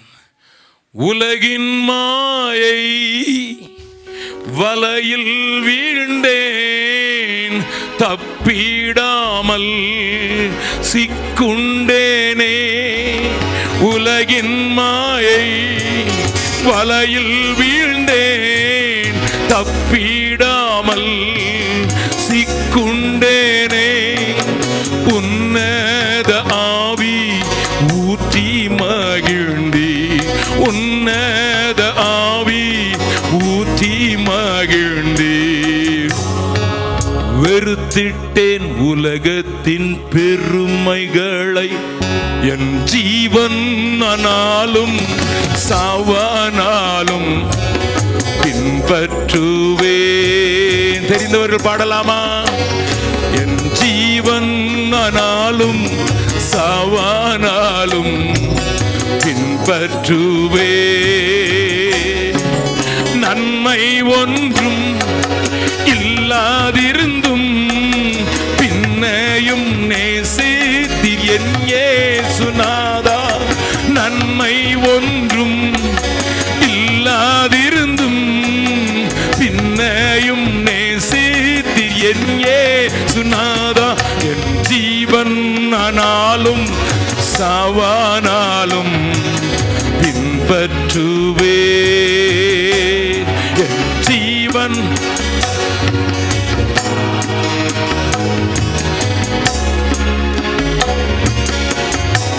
நல்ல கவனிங்க. அடுத்த ஸ்லைடு போங்க தம்பி. நல்ல கவனிங்க. முதல்ல எனக்கு இந்த கலகத்தின் ஆவியிலிருந்து விடுதலை வேண்டும். இரண்டாவது, என்னுடைய சுயநலம் தன்னலத்திலிருந்து விடுதலை வேண்டும். மூன்றாவதாக, இந்த பொருளின் மேல் இருக்கிற பற்றிலிருந்து எனக்கு விடுதலை வேண்டும். வேதம் சொல்லுகிற வார்த்தை சொன்னேன், பொருளாசை ஆகிய விக்கிர ஆராதனை. I am not saying you should not have a good house. I am not saying you should not have a good car. I am not saying you should not have good things. But where is your heart? எங்கயா இருக்கு உங்க கிருதயம்? அது மேலே இருக்கு, அது மேலேயா இருக்கு, அது மேலேயா இருக்கு, அது மேலேயா இருக்கா?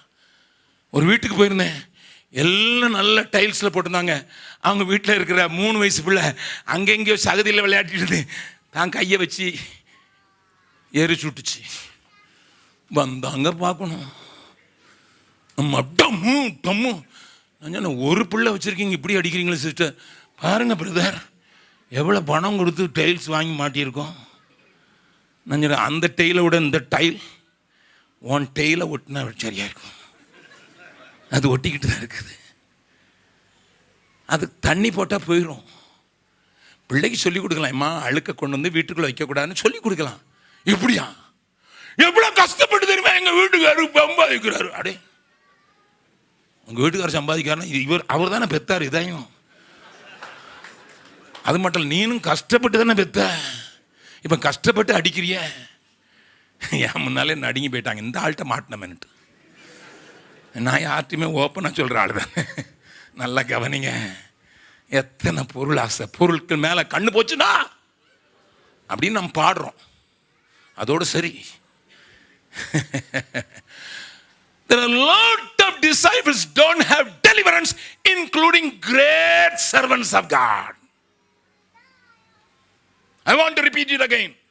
பெரிய ஊழியக்காரன் தங்க தம்பட்டம் அடிக்கிற பெரிய ஊழியக்காரனும் இதிலிருந்து விடுதலையாகவில்லை. சீசர்கள் தான், I accept them, but they are not spiritual. நீயும் நானும் இந்த 3 அடிப்படையான தீமைகளில் இருந்து, கலகத்தின் ஆவி, சுயத்தின் ஆவி, நீ பொருளாசின் ஆவினால் ஆட்கொள்ளப்பட்டிருந்தனால், don't call yourself spiritual because my Bible doesn't call you. உன்னை spiritual என்று சொல்லுவதில்லை, ஆவிக்குரியவன் என்று சொல்லுவதே இல்லை. நல்லா கவனிங்க. அப்ப நீ கேட்பீங்க, யாரையா ஆவிக்குரியவன், யாரையா ஆவிக்குரியவன்? அதுலேயும் படிகள் இருக்கிறது. எல்லாவற்றையும் காட்டுவதற்கு நேரம் இல்லை, வேகமாக சொல்ல விரும்புகிறேன். திருப்புங்கள் அடுத்த ஸ்லைடை பார்க்கலாம். Who is spiritual?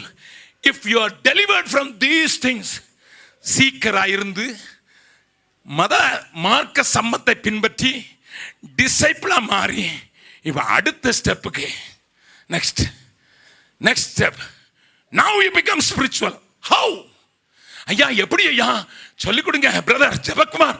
இன்னைக்கு தான் கூட்டம் முடிஞ்சிட போகுது, நாளைக்கு ஹிந்தி கூட்டம் எங்களுக்கு விளங்காதுன்னு சொல்ல போறீங்க. நல்லா கவனிங்க, யார் ஐயா ஸ்பிரிச்சுவல்? அடுத்தது போடுங்க பார்க்கலாம்.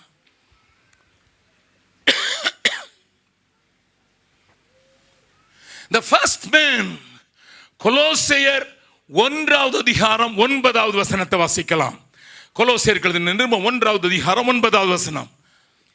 இது நிமித்தம் நாங்கள் அதை கேட்ட நாள் முதல் உங்களுக்காக இடைவிடாமல் ஜெபம் பண்ணுகிறோம். நீங்கள் எல்லா ஞானத்தோடும் ஆவிக்குரிய விவேகத்தோடும் அவருடைய சித்தத்தை அறிகிற அறிவினாலே நிரப்பப்படும். போதும். என்ன தெரியுமா ஆவிக்குரிய மனுஷனுடைய முதல் அடையாளத்தை சொல்கிறேன். He will see as God looks into. Phillips என்கிறவர் ஒரு டிரான்ஸ்லேஷன் பண்ணியிருக்கிறார் நியூ டெஸ்டமெண்ட் மாத்திரம், அவர் பழைய ஏற்பாடு பண்ணல. Philips translation. அவர் சொல்றாரு, ஆவி தேவனுடைய சித்தத்தை அறிகிற அறிவு என்பதற்கு அவர் கொடுக்கிற விளக்கம் என்ன விளக்கம் தெரியுமா? ஆண்டவர் பார்க்கிற மாதிரி பார்க்கிற கண்களை உடைய மனுஷன். அப்படி மாறிட்டீங்கன்னா தீமை வந்தாலும் சொல்லுவீங்க, கர்த்தரிடத்தில் நன்பு கூறுகிறவர்களுக்கு சகலமும் நன்மைக்கு எதுவாய் நடைபெறுகிறான். கரங்களை தட்டி ஆண்டவர் மகிமைப்படுத்தலாமா? நன்மை வந்தாலும் சொல்லுவீங்க, அவருடைய சித்தத்தின்படி அழைக்கப்பட்டவர்களாய் அவரிடத்தில் அன்பு கூறுகிறவர்களுக்கு சகலமும், whether it is bad thing, worst thing, எதுனாலும் சரி. நல்லா கவனிங்க, ஆண்டவருடைய பார்வையின்படி பார்க்க படிச்சா எப்படி இருக்குங்கிறது மட்டும் 2 காரியத்தை வேகமா சொல்லிடுறேன். வாசிக்கலாம். லூக்கா எழுதின சுவிசேஷம் 21வது அதிகாரம். ஆண்டவர் எப்படி பார்க்கறான்னு சொல்றேன். 2 காரியத்தை ஒரே அதிகாரத்தில் காட்டி கொடுக்கிறேன். வாசிக்கலாம். 1வது வசனத்திலிருந்து வாசிக்கலாம். அவர் கண்ணேறிட்டு பார்த்தபோது ஐஸ்வர்யவான்கள் காணிக்கை பெட்டியிலே தங்கள் காணிக்கைகளை போடுகிறதை கண்டார். அவர்களை குறித்து ஆண்டவர் சொல்றதை 4வது வசனத்தில் வாசிங்க. அவர்கள் எல்லாரும் ஐஸ்வர்யவான்கள் எல்லாரும் தங்கள் பரிபூரணத்தில் இருந்து எடுத்து தேவனுக்கென்று காணிக்கை போட்டார்கள். நல்லா கேளுங்க. யார் கொடுத்தாங்க சொல்லுங்க. யார் கொடுத்தாங்க? தேவனுக்கு தான் கொடுத்தாங்க. ஆனா பரிபூரணத்திலிருந்து எடுத்து கொடுத்தாங்க. நல்லா கவனிங்க. ஆண்டவர் இவங்களை குற்றவாளி ஆக்கல, தேவனுக்கு தான் கொடுத்தாங்க. But they had so much. ஒரு கை எடுத்துக்கிட்டு. ஆனா இப்போ ஆண்டவர் சொல்றார், வாசிக்கலாம் 2வது வசனம். ஒரு ஏழை விதவை அதிலே 2 காசை போடுகிறதையும் கண்டு, 2 காசை போடுகிறதையும் கண்டு, இந்த ஏழை விதவை மற்றெல்லாரை காட்டிலும் அதிகமாய் போட்டாள் என்று மெய்யாகவே உங்களுக்கு சொல்லுகிறேன். ஏன்? இப்ப 4வது வசனத்தின் பின்பகுதியை வாசிங்க. இவளோ தன் வறுமையில் இருந்து தன் ஜீவனத்துக்கு உண்டாயிருந்தது எல்லாம் போட்டு விட்டாள். 2 பேரும் போட்டதை பார்த்துக்கிட்டு இருந்தாரு. அவங்களும் தேவனுக்கு தான் கொடுத்தாங்க, இவளும் தேவனுக்கு தான் கொடுத்தா. அவங்களும் ஆலயத்தில் வந்து தான் காணிக்கப்பட்டாங்க, இவளும் ஆலயத்தில் வந்து தான் காணிக்கப்பட்டா. அவன் ஐஸ்வர்யத்தில் இருந்து கொடுத்தான், இவள் வறுமையில் இருந்து கொடுத்தா. இயேசு 2யும் ஒரே பார்வையில் பார்க்கிறாரு. பக்கத்தில் இருக்க கை பிடிச்சுக்கோங்க. நீங்க யாரை மதிப்பீர்கள்? யாக்கோபிட்ட சொல்ல ஒருவன் மோதிரம் அணிந்தவன் வந்தால் குஷன் போட்டு உட்கார வைப்பாய், ஏழை கிழிந்த சட்டையாய் போட்டு கொண்டால் பின்னாலே போய் அங்கே நில்லு என்று சொல்லுவாய் அப்படின்னு யாக்கோபு முதல் நூற்றாண்டு சபையினுடைய நிலைமை. எப்படின்னா இந்த நூற்றாண்டு சபையை கேட்கவா செய்யணும்? ஒரு பையன் ஒரு பெரிய ஊழியக்காரரை பார்த்துட்டு வந்துட்டு, அண்ணே முடியாதுன்னு எல்லாம்னு சொன்னான், பார்த்துட்டு வந்துட்டேன். எப்படிடா போனா உள்ள விட மாட்டாங்களடா. வேற ஒன்றும் சொல்லலண்ணே. அவன் இருந்தது கள்ளிக்குளம் ஆளு, கள்ளிக்குளம் சின்ன ஊர். உங்களுக்கு கள்ளிக்குளம் தெரியாது இல்லையா? நிறைய பேர் தெரியாது, திருநெல்வேலின்னு சொல்லிடுவாங்க. ஆனால் கள்ளிக்குளம் பெரிய ஊழியக்காரனை, பெரிய கூட்டம் நிற்குது. இவன் போய் முன்னால போய் பார்த்துட்டு வந்துட்டான். என்னடா சொன்னேன்னு நிக்கிறவட்ட சொன்னேன், துபாயில இருந்து வந்திருக்கேன்னுட்டு.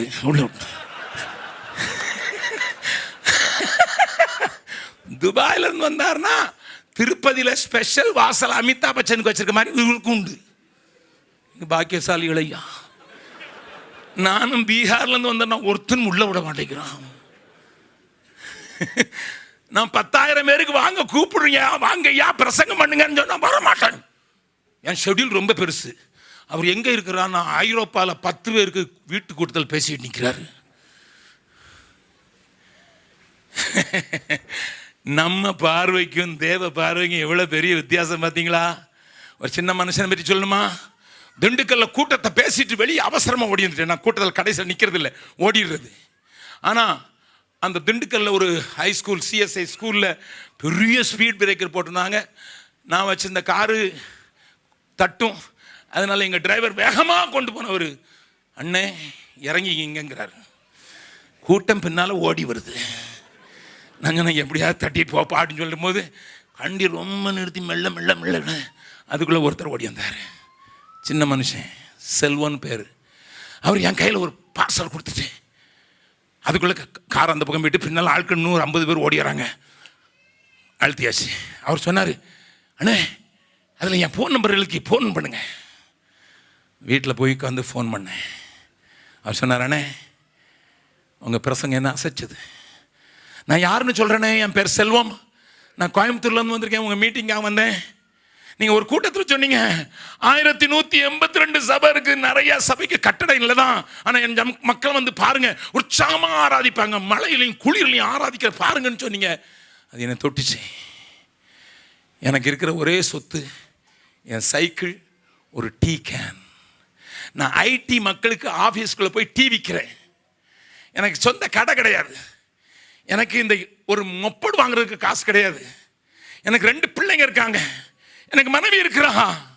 ஆனால் நீங்கள் சொன்ன வார்த்தை என்னை தொட்டதுனால நான் தீர்மானம் பண்ணேன், ஆண்டவருக்கு ஒரு அந்த மக்களுக்கு ஏதாவது ஒரு 4 சீட்டையாவது அண்ணன் வாங்கி போட்டுருவான்னு சொல்லிட்டு கொஞ்சம் கொஞ்சமாக சேர்த்தானே. 6 மாதத்தில் என்னை இவ்வளோதான் சேர்க்க முடிஞ்சது. அப்போ தான் நான் நினச்சேன் துணி கொடுத்துருக்குறாருன்ட்டு. திறந்து பார்த்தா 77,000 rupees, 77,000 ரூபா. ஆடி போயிட்டேன். செல்வம் அதுக்குள்ள ஃபோன் வச்சுட்டாரு. 4 மாதம் கழிச்சு மறுபடியும் கோயம்புத்தூர் போய் பிரசங்கம் பண்ணும்போது தான் குடும்பத்தை நான் இருக்கிற இடத்துக்கு கூப்பிட்டு வந்தார். 2 பிள்ளைங்க. மெலிஞ்சிருந்தார். நான் அன்னைக்கு திண்டுக்கல்ல பார்த்த போதே மெலிஞ்சுதான் இருந்தார். இப்போ ரொம்ப மெலிஞ்சு வாடி போயிருந்தார். என்ன செல்வம் இப்படி இருக்கீங்க? அண்ணே வெயில் காலம்ல சைக்கிள் மீக்கிறது கொஞ்சம் கஷ்டமாக இருக்கனால ரத்தம் வாந்தி பண்ணுறேன். மனைவி நிற்கிறாங்க. எனக்கு ஜெபம் பண்ண வந்தேன்னு நினைக்காதீங்கண்ணே. இந்த குட்டி பிள்ளைங்களை எப்படியாவது ஆண்டவர் மிஷினரி ஆக்கணும், கை வச்சிருங்கண்ணே. எனக்கு நம்ப முடியல. நான் கண்ணீரோடு கூட அந்த பிள்ளைகள் மேலே கை வச்சு ஜெபம் பண்ணேன். இவரையும் அணைச்சி ஜெபம் பண்ணேன். அண்ணே 4 மாதம் வியாபாரம் கொஞ்சம் டல்லு, எல்லாம் அங்கங்கே ஊருக்கு போயிட்டாங்க, சம்மர். அதனால் 29,000 தான் சேர்க்க முடிஞ்சதுண்ணே. அந்த 74,000 இதையும் சேர்த்துங்க, எப்படியாவது ஒரு ஷெட்டையாவது போட்டு கொடுத்துருங்க, என் குடும்பத்தாரங்க வெயிலில் இருக்கக்கூடாதுன்னு, என் குடும்பத்தார் மழையில் நனையக்கூடாதுன்னு ஆண்டவர் ஆராதிக்கிற என் குடும்பம் அங்கே இருக்குண்ணே. தெய்வ ஜனமே, இந்த மனுஷனையும் பார்க்குறேன். பலருக்கு பல காரியங்களை செய்கிற அநேக பண முதலைகளையும் பார்க்கிறேன். என் ஆண்டவர் சொல்கிறார், அவர்கள் எல்லாரையும் 3வது வசனம் வாசிங்க. இந்த ஏழை விதவை, இந்த ஏழை விதவை மற்றெல்லாரை பார்க்கிலும் அதிகமாக போட்டாள். This is God's view. இதுதான் தேவ பார்வை, இதுதான் தேவ பார்வை. அடுத்தால அதே அதிகாரத்தில் தொடர்ந்து வர்றதை பாருங்க. பின்பு 5வது பின்பு சிறந்த கற்களினாலும், நல்ல வசனத்தை பாருங்க, ஆவியான என்ன அழகா, சிறந்த கற்களினாலும் காணிக்கைகளினாலும். உங்க பைபிள் அப்படியே போட்டிருக்கு பிரதர், அம்மா உங்க பைபிள் அப்படியே போட்டிருக்கு. சிறந்த கற்களினால ஆலயம் கட்டுவாங்க, காணிக்கையினால அலங்கரிப்பாங்களா? ஹலோ ஹலோ, சிறந்த கற்களினாலும் காணிக்கைகளினாலும் தேவாலயம் அலங்கரிக்கப்பட்டதை குறித்து என்ன டெக்கரேஷன் பண்ணி இருக்கிறான் பாருங்க. லைட் இங்க இருந்து அங்க டான்ஸ் ஆடுது, இங்க இருந்து அங்க டான்ஸ் ஆடுது. அசனத்துக்கு போய் பார்த்தீங்கன்னா தெரியும், தமிழ்நாட்டில் திருநெல்வேலியில், அல்லது கோயில் பிரதிஷ்ட விழாவுக்கு போய் பார்த்தீங்கன்னா தெரியும், அல்லது ஜப மகாநாடுகளுக்கு போய் பார்த்தாலே தெரியும். உள்ள ஜபம் வெளியே டங்குட்டி. என் பிள்ளை எனக்கு தெரிஞ்ச ஒரு குடும்பத்தில் தாத்தா தாத்தா நான் அம்மா எங்களை ஒரு எக்ஸிபிஷனுக்கு கூப்பிட்டு போனாங்க, உள்ள என்னமோ கத்திக்கிட்டு இருந்தாங்க, வெளியே லைட்டு பார்க்கறதுக்கு போறேன் தாத்தா. ஜப விழாவில் கோடிக்கணக்கில் லைட் டான்ஸ் ஆடுது. ஆலயம் சிறந்த கற்களாலும் காணிக்கைகளினாலும் அலங்கரிக்கப்பட்டுகிறதை சிலர் பார்த்து பிரமிப்போடு சொன்ன போது ஆண்டவர் என்ன சொல்றார் பாருங்க. அவர் நீங்கள் பார்க்கிற இவைகளில் ஒரு கல் மற்றொரு கல்லின் மேல் இராதபடிக்கு எல்லாம் இடிக்கப்படும் நாட்கள் வரும் என்றார். இந்தியாவில் இப்ப பெரிய பட்டடம் யார்கிட்ட இருக்குதோ அவங்களுக்கு தான் பெரிய பேர். அதுக்காக கடனை வாங்கியாவது, ஒன்றை கொள்ளையடிச்சாவது, யார்கிட்டையாவது பயமுறுத்தியாவது கட்டடம் வாங்குறதுல தீவிரமா இருக்கிறாங்க. கடன் பட்டாயிரம். Why? They don't see as God looks into. The biggest auditorium in North India எங்க வளாகத்தில் இருக்கு. 7,000 பேர் உட்காரக்கூடிய 128 அடிகளுக்கு நடுவில் தூண் இல்லாத ஒரு ஆடிட்டோரியத்தை கட்டியிருக்கோம். But come and see, every day it is being used to train people, to make warriors. கட்டடத்துக்கு விரோதம் அல்ல, பட் கட்டடங்கள் மாசத்துல ஒரு நாள் நடத்துற கூத்துக்கு நடத்துற கட்டடங்கள். Crowds they spend because they build celebration centers. ஆண்டவர் பார்க்குற மாதிரி பார்க்க எந்த மனுஷன் கண்ணை பெறுறான் அவன் தான் ஸ்பிரிச்சுவல் ஆளு. நல்லா கவனிங்க. I become spiritual when I see as God looks into my problem as well as my prosperity. என்னுடைய ப்ராப்ளத்தையும் என்னுடைய பிரச்சனைகளையும் என்னுடைய செழிப்பையும் தேவன் பார்க்கிற விதமாய் பார்க்கிற மனுஷனே ஆவிக்குரியவன். நம்புறவங்க மாத்திரம் அல்லேலூயா சொன்னா போதும். நல்லாப்பா கையை தூக்கி சொல்லுங்க பார்க்கலாம் தைரியமா. பக்கத்தில் இருக்கவங்களுக்காக சொல்லாதீங்க. அகசிஞ்ச பக்கமார்க்கா சொல்லாங்க இவர் திட்டி போடுவாருன்னு சொல்லி. No, if you want to be spiritual, look as God looks into. இரண்டாவது, அடுத்த ஸ்லைடு போங்க. led by the spirit. வேதம் சொல்லுகிறது ரோமர் 8வது அதிகாரத்தின் 14வது வசனத்துல, யார் தேவனுடைய ஆவியினாலே நடத்தப்படுகிறார்களோ அவர்கள் தேவனுடைய புத்திரராய் இருக்கிறார்கள். பக்கத்தில் உங்க கையை பிடிச்சுக்காங்க. யாரால நடத்தப்படுகிறீர்கள்? யாரோ சொல்றது எனக்கு கேட்குது, மாமியாரால், மனைவியால், என்னுடைய சொப்பனத்தினால், என்னுடைய ஆசையினால். I am driven. ஹல்லேலூயா. எங்கு செல்ல வேண்டும், என்ன செய்ய வேண்டும், வழி நடத்தும் ஆவியானவரே. எங்கு செல்ல வேண்டும், என்ன சொல்ல வேண்டும், வழி நடத்தும் ஆவியானவரே. உம் விருப்பம் இல்லாத இடங்களுக்கு செல்லாமல் தடுத்து நிறுத்தும் ஆவியானவரே. உம் விருப்பம் இல்லாம இடங்களுக்கு செல்லாம தடுத்து நிறுத்தும். எல்லாரும் ஆடலாமா? ஆவியானவரே, பரிசுத்த ஆவியானவரே, ஆவியானவரே, ஆவியானவரே, பரிசுத்த ஆவியானவரே, எங்களுக்குள்ளே வாசம் செய்யும் ஆவியானவரே, இந்நாளில் உம் சித்தம் போ நடத்தி செல்லும் ஐயா. எங்களுக்குள்ளே இந்நாளில் உங்களுக்கு பெரிய நினைக்கிறேன். நான் எப்படி நடத்தப்படுகிறேன்? Do I seek God for every decision I make? நான் எடுக்கிற தீர்மானம் வேலையை குறித்ததா இருக்கலாம், என் பிள்ளைக்கு படிப்பை கொடுக்கிறதா இருக்கலாம், என் பிள்ளைகளுக்கு திருமணம் செய்து கொடுப்பதா இருக்கலாம், என்னுடைய காரியங்களை தீர்மானிப்பதா இருக்கலாம். Am I led by the Spirit? Pastor எட்வினும் கல்யாணத்துக்கு வந்திருந்தார். என் 3 பிள்ளைங்களுக்கும் ஒரே நாளில் கல்யாணம், ஒரே நாளில், ஒரே ஸ்டேஜில். Check with him. நான் அன்னைக்கு சொன்னேன் அபுதாபியில், அதை சொல்லிடுறேன், நீ கொஞ்சம் பொறுத்துக்கிடுவீங்கல்ல. ஆமாம், நல்லா கவனிங்க.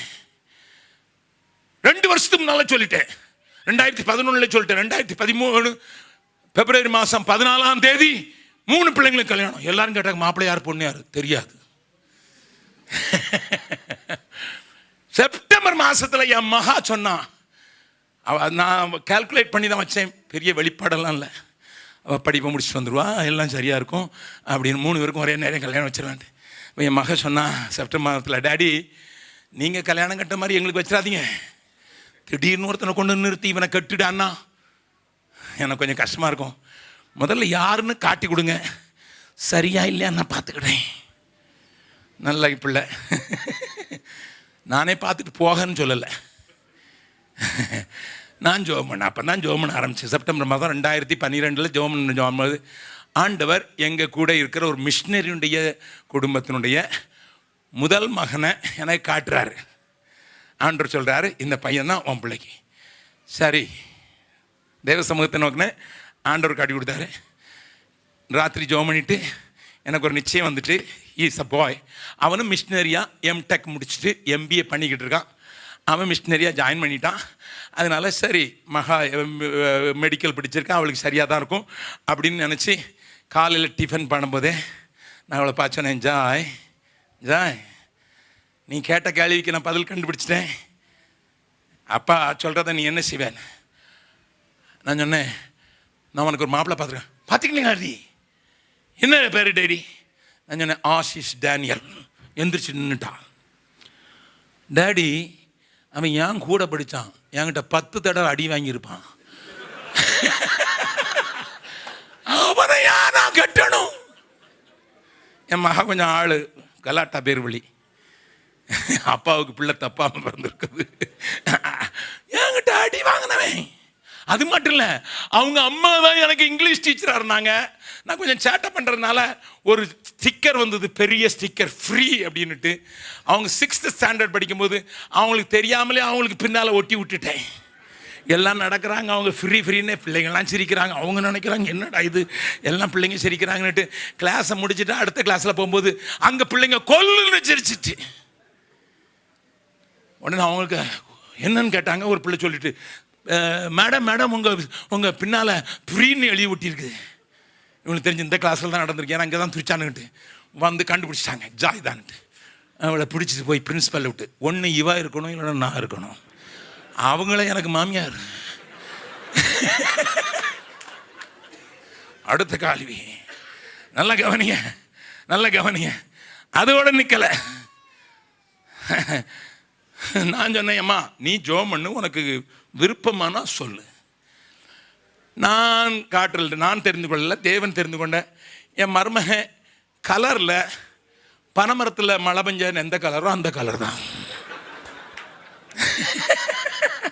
சொல்றதுல என்ன வைக்க இருக்கு, உள்ள நல்ல தங்கம், பத்திரமாத்து தங்கம், ஆனால் வெளியே ஆண்டவர் பிளாக் கவர் வச்சிருக்காரு. அவ்வளவு சிரிச்சா அழகா சிரிப்பாரு, இருட்டில் நினைச்சிருச்சான்னா பல்லு மட்டும் தனியா தெரியும்.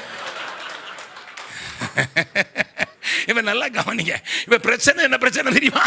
இப்போ என் மூத்த மகன்கிட்ட போய் அப்பா அந்த மாதிரி சொன்னான்னு அவன் இருந்திருந்து பூச்சாண்டியா கட்ட போற. நல்லா கவனிங்க. இப்போ நல்லா கவனிங்க. என் பிள்ளைங்க கல்யாணம் எப்படி நடந்துட்டு, அவன் ஆண்டவன் சொல்றான், அண்ணன் கூட பூச்சாண்டின்னு சொல்றான். நான் ஒண்ணுமே சொல்லலாமா, ஆண்டவர் நான் ஜெபம் பண்ணும்போது சொன்னாரு, நீ ஜெபம் பண்ணி if you are convinced then. 10ஆம் நாள் கண்ணீரோடு வந்து நிற்கிறா. Daddy, I had an encounter with God. தேவன் என்னோடு கூட இடைப்பட்டா. நீ என்ன குவாலிஃபிகேஷன்லாம் கேட்டனா அந்த குவாலிஃபிகேஷன் அத்தனையும் வச்சு ஒரு பையனை உங்கள்கிட்ட முன்னால் நிறுத்தினா, நீ கலரை பார்த்துக்கிட்டு கயோட படித்தவன் பார்த்துக்கிட்டு இருக்கியான்னு சொல்லி என்னை ஆண்டவர் ராத்திரி போட்டு உரசி எடுத்துட்டா. டாடி, நீங்கள் சொல்கிற பையனை கல்யாணம் கட்டுவேன். And it was a glorious marriage and they are the beautiful couple today. எதுக்கு சொல்கிறேன் இப்படின்னா, எல்லா பிள்ளைங்களும் சொல்லிட்டு போகலாம். இதில் கூட எங்களை நடத்துகிற ஆவியானவர் உண்மையுள்ளவராக இருந்தார். ஐயா நல்ல கவனிங்க அருமையான தேவனுடைய பிள்ளையே. If you are led by the Spirit, you will not see the color, you will not see the environment, you will not see anything else. You are led by the Spirit. யாரை ஆவிக்குரியவன்? ஆண்டவர் பார்க்குற மாதிரி பார்க்குறவன். ரெண்டாவது, ஆவியானவரால் நடத்தப்படுகிறவன். மூணாவது, அடுத்தது, இயேசு பார்த்து ஆண்டவர் சொன்னார், மத்தேயு 3வது அதிகாரத்தில் 17வது வசனம் உங்களுக்கு தெரியும். அன்றியும் வானத்திலிருந்து ஒரு சத்தம் உண்டாகி, இவர் என்னுடைய நேசகுமாரன், இவரில் பிரியமாய் இருக்கிறேன் என்று உரைத்தது. well pleased with him. இயேசு ஒரு அற்புதத்தை செய்யல. இந்த நேரத்தில் இயேசு ஒரு பிரசங்கத்தை செய்யல. simply he obeyed. இப்படி எல்லா நீதியை நிறைவேற்றுவது நமக்கு. what a submission, my son, what a submission. அவன் இவன் சொல்றது ஒண்ணு இல்லாதவெல்லாம் சொல்றான். நீ என் பிள்ளை, உன் மேல புறாவை போல ஆவியானவர் இறங்கி வந்து அதை பார்த்தா, யோவான் பார்த்தான், கூட்டம் பார்த்தது. யோவான் உன்னை குறித்து சொன்னான், such an influential preacher introduced you as you are the lamb of God. எல்லாருக்கும் முன்னால தேவ ஆட்டுக்குட்டி. அதை கேட்ட ஆட்கள் பின்னால் உடனே போறதுக்கு ரெடியா இருக்கான். அற்புதம் செய்யல, பிரசங்கம் பண்ணல, வாயில ஒரு வார்த்தை வரல, ஆனா you are humbling yourself, so humble, submitting to obey every commandment. இப்படி எல்லா நீதியும் நிறைவேற்றணும்னு சொல்ற அந்த தாழ்மை வாண்ட பார்த்தன மகனே, அந்த தாழ்மை பார்த்தன. அவர் பிதா அது வரைக்கும் பேசாம இருந்தவர் இப்ப திடீர்னு சத்தத்தை உயர்த்தி சொல்றாரு, I am well pleased with him. ஆவிக்குரிய மனுஷன்ட்ட தாழ்மை இருக்கும்.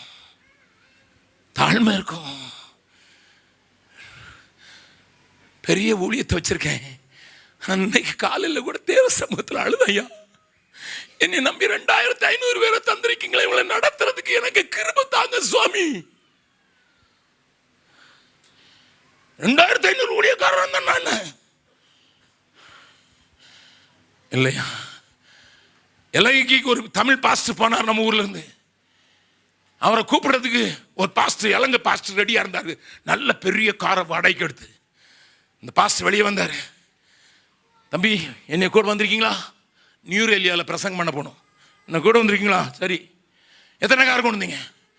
பாஸ்டர், நீங்கள் மட்டும்தான் வருவீங்கன்னு சொன்னாங்க, அதனால ஒரு பெரிய காராக கொண்டு வந்திருக்கேன்.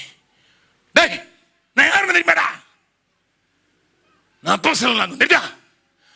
முன்னால் ஒரு கார், பின்னால் ஒரு கார், அப்போ தான் வருவேன். ஒரு ஏர்போர்ட்டில் இருந்து மிகுந்த கஷ்டப்பட்ட ஊழியக்காரன். 2 டாக்ஸி, பெரிய டாக்ஸி, ஒரு இன்னோவா, இன்னொரு இன்னோவா, நடுவில் ஒரு பெரிய ஒரு விலையுந்த கார். நான் கேட்டேன், தம்பி பாஸ்டரோட நீங்கள் உட்காந்தீங்களா, அந்த காரில் வந்தீங்களா? அந்த காரில் யார் உட்காந்தா? அவர் சொன்னார், பிசாசுகள்.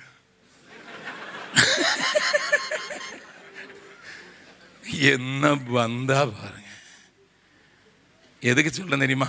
ஆவிக்குரிய வாழ்க்கையில் கொஞ்சம் மரம் கிரியை செய்தா போதும், 2 கிருபை வெளிப்பட்ட போதும் தாழ்மை போயிடும். அழகாக பாடினார்கள் சரவண நவரோஜி. அதனால தான் spiritual man, in spite of all capacities, he'll be so humble, so humble. Then only you are spiritual.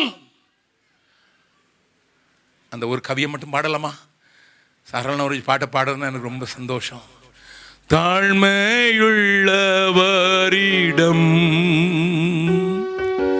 தங்கிடுதே கிருபை, தாழ்மையுள்ளவரிடம்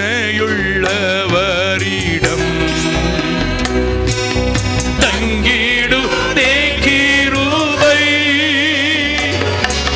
வாழ்நாள் எல்லாம் அது போதுமே, சுகமுடன் தம்பலமுடன் சேவை செய்ய கிருபை தாருமே,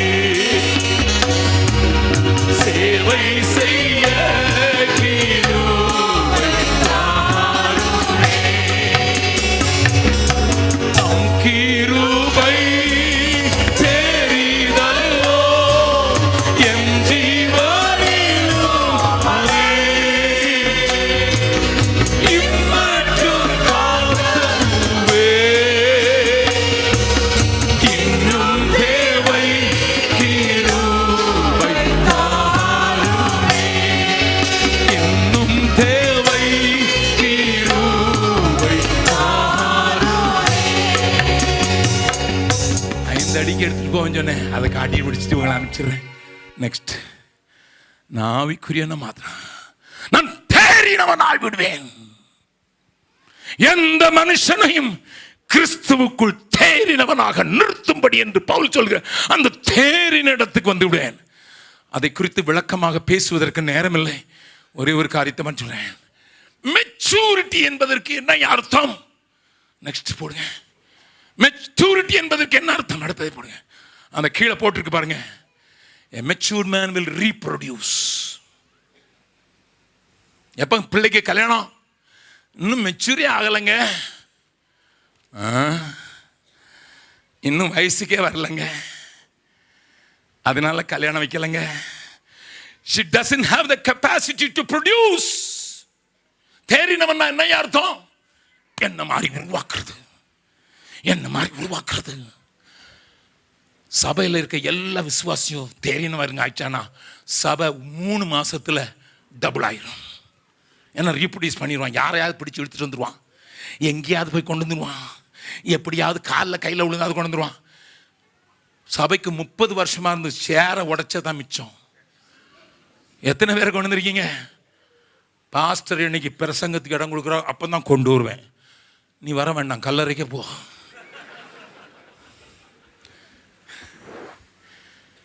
Listen, listen. If I am matured, I will bring and bring and bring. Doctor சொன்னாரு, 1ஆவது வருஷத்தில் 1, 2ஆவது வருஷத்தில் 2, 3ஆவது வருஷத்தில் 3, 4ஆவது வருஷத்தில் வாழ்க. அது ஆவிக்குரிய சபையில் நடந்தால் நல்லா இருக்கும். இங்கே எல்லாம் மலட்டு ஆடு. எங்கள் வீட்டில் கோழி வளர்ப்பாங்க எங்கள் அம்மா. ஒரு கோழி முட்டையே போட மாட்டேன்ட்டு நான் எங்கள் அம்மாட்ட கேட்டேன். நெல் போட்டு பார்த்தாங்க, நெல்லாம் போட்டு பார்த்தாங்க, முட்டை போடுவேனான்னுச்சு. நாளைக்கு விருந்தாள் வர்றாங்கன்னு வெட்டினா உள்ள ஒரே கொழுப்பு. எங்கள் அம்மா என்னை கூட்டு காட்டினாங்க. இந்த கொழுப்பு தான் இந்த முட்டை போடாமல் வச்சுது. பக்கத்தில் கையை பிடிச்சி சொல்லுங்க, உங்களை குறித்து சொல்கிறார்களோ? என்னையா ப்ரொடியூஸ் பண்ண? தெரினவனாக மாற வேண்டும். நீங்கள் தெரினவனாக மாறணும்னா முதல்ல ஆவிக்குரியவனாக மாறணும். ஆவிக்குரியவனாக மாறினா அவங்களால சும்மா இருக்க முடியாது ஐயா, சும்மா இருக்க முடியாது. ஒரு சின்னதை சொல்லி முடிக்கிறேன். என் பிள்ளை 4 வயசு ஷாரன், அவளுக்கு ஒரு கை கிடையாது, உங்களுக்கு தெரியும். 4 வயசாக இருக்கும்போது முதல் நாள் நர்சரி வகுப்புக்கு அனுப்பிச்சிருக்கேன். ஒரு கை இல்லைங்கிறது நிறைய பேருக்கு தெரியும். என் கடைசி பிள்ளை இப்போ 4ஆவது வகுப்பு படிக்கிறான். 4 வயசு இருக்கு. முதல் நாள் ஸ்கூலுக்கு அனுப்பிட்டேன். ஸ்கூலுக்கு போனவா எங்கள் வீட்டுக்கு கூட படிக்கிற ஒரு பிள்ளையை கூப்பிட்டு வந்துட்டா. டாடி, இவளுக்கு இயேசுவை சொல்லியிருக்கேன், நீங்களும் சொல்லுங்க. என்னடா நான் கேட்டேன், என்னம்மா நீ எப்படிம்மா சொன்ன? அவள் போனவொன்னு கேட்டா, எங்களுக்கெல்லாம் 2 கை இருக்குது, உனக்கு ஒரு கை தான் இருக்குது, என்னன்னு கேட்டா. நான் சொன்னேன், ஒவ்வொரு சாப்பிட்டுச்சு, நாய் தின்னுட்டு என் கையை. ஷாக் ஆயிட்டா. அப்போ யார் போட்டது? யார் நாயிட்ட போட்டது? என்னை பெத்த அம்மா தான் நாயிட்ட போட்டாங்க. நாய் தின்னுட்டு உடனே அவா அப்படியே ஆடினா. உடனே நான் சொன்னேன், கவலைப்படாத, எனக்கு நல்ல அப்பா கிடைச்சிட்டாங்க, நல்ல அம்மா கிடைச்சிட்டாங்க, இயேசு தந்துட்டார் எனக்கு. யாருடி இயேசு? இயேசு தருவாரா நல்ல அப்பா அம்மா? அந்த பிள்ளை கேட்டா. அவ சொன்னா, எனக்கு கூட 3 மாசத்துக்கு முன்னால எங்கள் அம்மா இறந்துட்டாங்க. 2 மாசத்துல எங்கள் அப்பா இன்னொருத்தர் கல்யாணம் பண்ணிட்டு வந்திருக்க. அந்த அம்மா அடி நடிக்கிறாங்க. எனக்கு கூட நல்ல அப்பா நல்ல அம்மாவை தருவாரா இயேசு? உடனே கையை பிடிச்சு கொண்டு வந்துட்டேன். டாடி, இருக்கிறது ஒரு கை தான், பிடிச்சு கொண்டு வந்துட்டேன் டாடி, இவளுக்கு இயேசுவை சொல்லி ஜெபம் பண்ணிருங்க டாடி. என் அருமை சகோதரனே, எந்த தேசம் அழியுது, உன் கூட இருக்கிற குடும்பம் அழியுது, நீ வந்த தேசம் அழியுது. ஏன்னா கையில் நாய் தான் தின்னு போட்டுது. அதை கூட உபயோகப்படுத்தி ஒருத்தரை இழுக்க முடியுமா? அதை கூட உபயோகப்படுத்தி ஒரு ஆளை இயேசுவிடத்துல வழி நடத்த முடியுமா? முடியும். நான் செய்யல. எனக்கு என்ன குறித்து தான் ரொம்ப கவலை, என் குடும்பத்தை குறித்து தான் கவலை, என் எதிர்காலத்தை குறித்து தான் கவலை. அதுதான் ஜெபம் பண்றதுக்கு வரேன் சர்ச்சுக்கு. வளர மாட்டீர்களோ? ஆவிக்குரியவர்களாக மாற மாட்டீர்களோ? தாழ்மையை தரித்துக் கொள்ள மாட்டீர்களோ? என்னையும் உன்னையும் அந்த பிதாவோட சேர்க்கிறதுக்கு என் ஆண்டவர் மரண பரியந்தம் தாழ்த்தினாராமே, எப்படியாவது இழுத்துக்கொண்டு தாழ்த்தினாராமே. சபையே, என் அருமை தம்பி, என் தங்கச்சி, if you humble yourself, God will give thousands.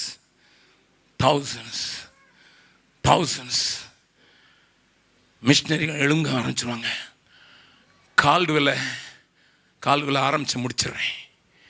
கால்டுவெலுக்கு DP வந்துட்டு, எடையங்குடி தேரி காட்டில் பனைமரங்கள் தேரி காற்றுல தூசி பறந்து டிபி வந்துட்டு, அங்கே மூச்சு விட முடியாமல் ஓலை குட்டைகள் இருந்த அவர் கொடைக்கானலுக்கு அனுப்பிச்சிட்டு போனாங்க.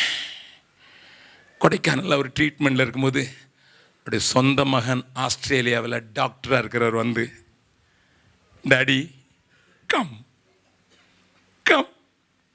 You serve this place to serve Tamil people, you serve this generation, mummy also serve, you serve.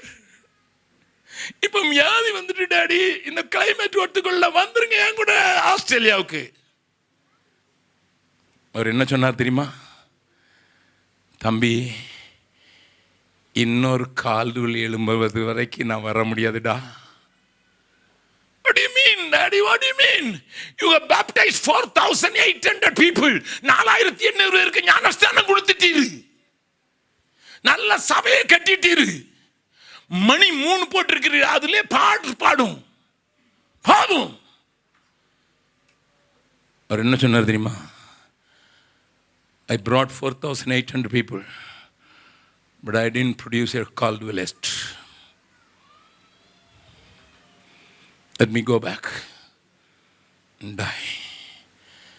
கடந்த மே மாசத்துல அவர் புதைக்கப்பட்டிருந்த ஆலயத்தில் அந்த கல்லறையின் மேல நின்று இந்த ஜெபக்குமார் பிரசங்கம் பண்ணும்போது கண்ணீரோடு சோமணி கண்ணீரோடு நான் சொன்னேன். அவர் பரலோகத்திலிருந்து பார்த்துக்கிட்டு இருந்தாரே நம்ம தெரியாது, திரளான சாட்சிகள். நான் அவரை பார்த்து சொன்னேன், bishop Caldwell, at least after 200 years of your birth, here is a single soul willing to die in Bihar, willing to bury in Bihar. I don't know whether he witnessed that or not, but my heart says, Caldwell, don't worry, you produce somebody. If you can walk 700 kilometers by your sweet white feet, here I am. காடுகளில், மலைகளில், குன்றுகளில் இருக்கிற ஜனத்தை தேடுறது வரைக்கும், என் மூச்சு இருக்கிறது வரைக்கும் இந்த கால்கள் செய். His legs will walk. Go என்று சொல்லும். எனக்கு ஆண்டவர் அப்படிப்பட்ட ஒரு தேறினவர்களை தேடி வந்திருக்கும் போது, what are you going to respond? எல்லாரும் கண்களை மூடலாம். எல்லாரும் யாரும் தயவு செய்து இந்த மணி நேரம் மட்டும் எந்திரிச்சிடாங்க. 2 நிமிஷம், just 2 minutes. I request you, just 2 minutes. I'm sorry I held you back, but ஆண்டவர் உங்களோடு கூட பேசியிருக்கேன். ஆண்டவரே, நான் ஒரு ரிலீஜியஸ் பர்சனாக தான் இருக்கிறேன், பாடுறேன், துதிக்கிறேன், காணிக்கை கொடுக்குறேன், but still I am religious. I want to be disciple. நேற்று டிசைபிள் ஆகணும்னு சொன்னேன், இப்போ நான் ஸ்பிரிச்சுவல் ஆகணும்னா ஆவிக்குரியவனா மாறுறது மாத்திரம் இல்லை. ஆண்டவரே, நான் தேறினவனா மாறணும், தேறினவனா மாறணும். காடுகளில் பல நாடுகளில் என் ஜனம் சீதருண்டு சாகுவதா, காடுகளில் பல நாடுகளில் என் ஜனம் சீதருண்டு சாகுவதா, பாடுபட்டேன் அதற்காகவுமே, தேடுவார் யார் என் ஆடுகளை, பாடுபட்டேன் அதற்காகவுமே, தேடுவார் யார் என் ஆடுகளை, அழைக்கிறார் இயேசு, அவரிடம் பேசு,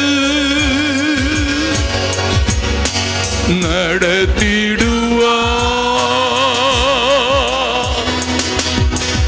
அழைக்கிறார் இயேசு, அவரிடம் பேசு, நடத்திடுவார். சொல்லப்பட்டிராத இடங்கள் உண்டு, அங்கு என்னை சொல்ல இங்கு ஆட்கள் உண்டு. சொல்லப்பட்டிராத இடங்கள் உண்டு, அங்கு என்னை சொல்ல இங்கு ஆட்கள் உண்டு. அழைப்பு பெற்றோர் யாரும் புறப்படுவீர்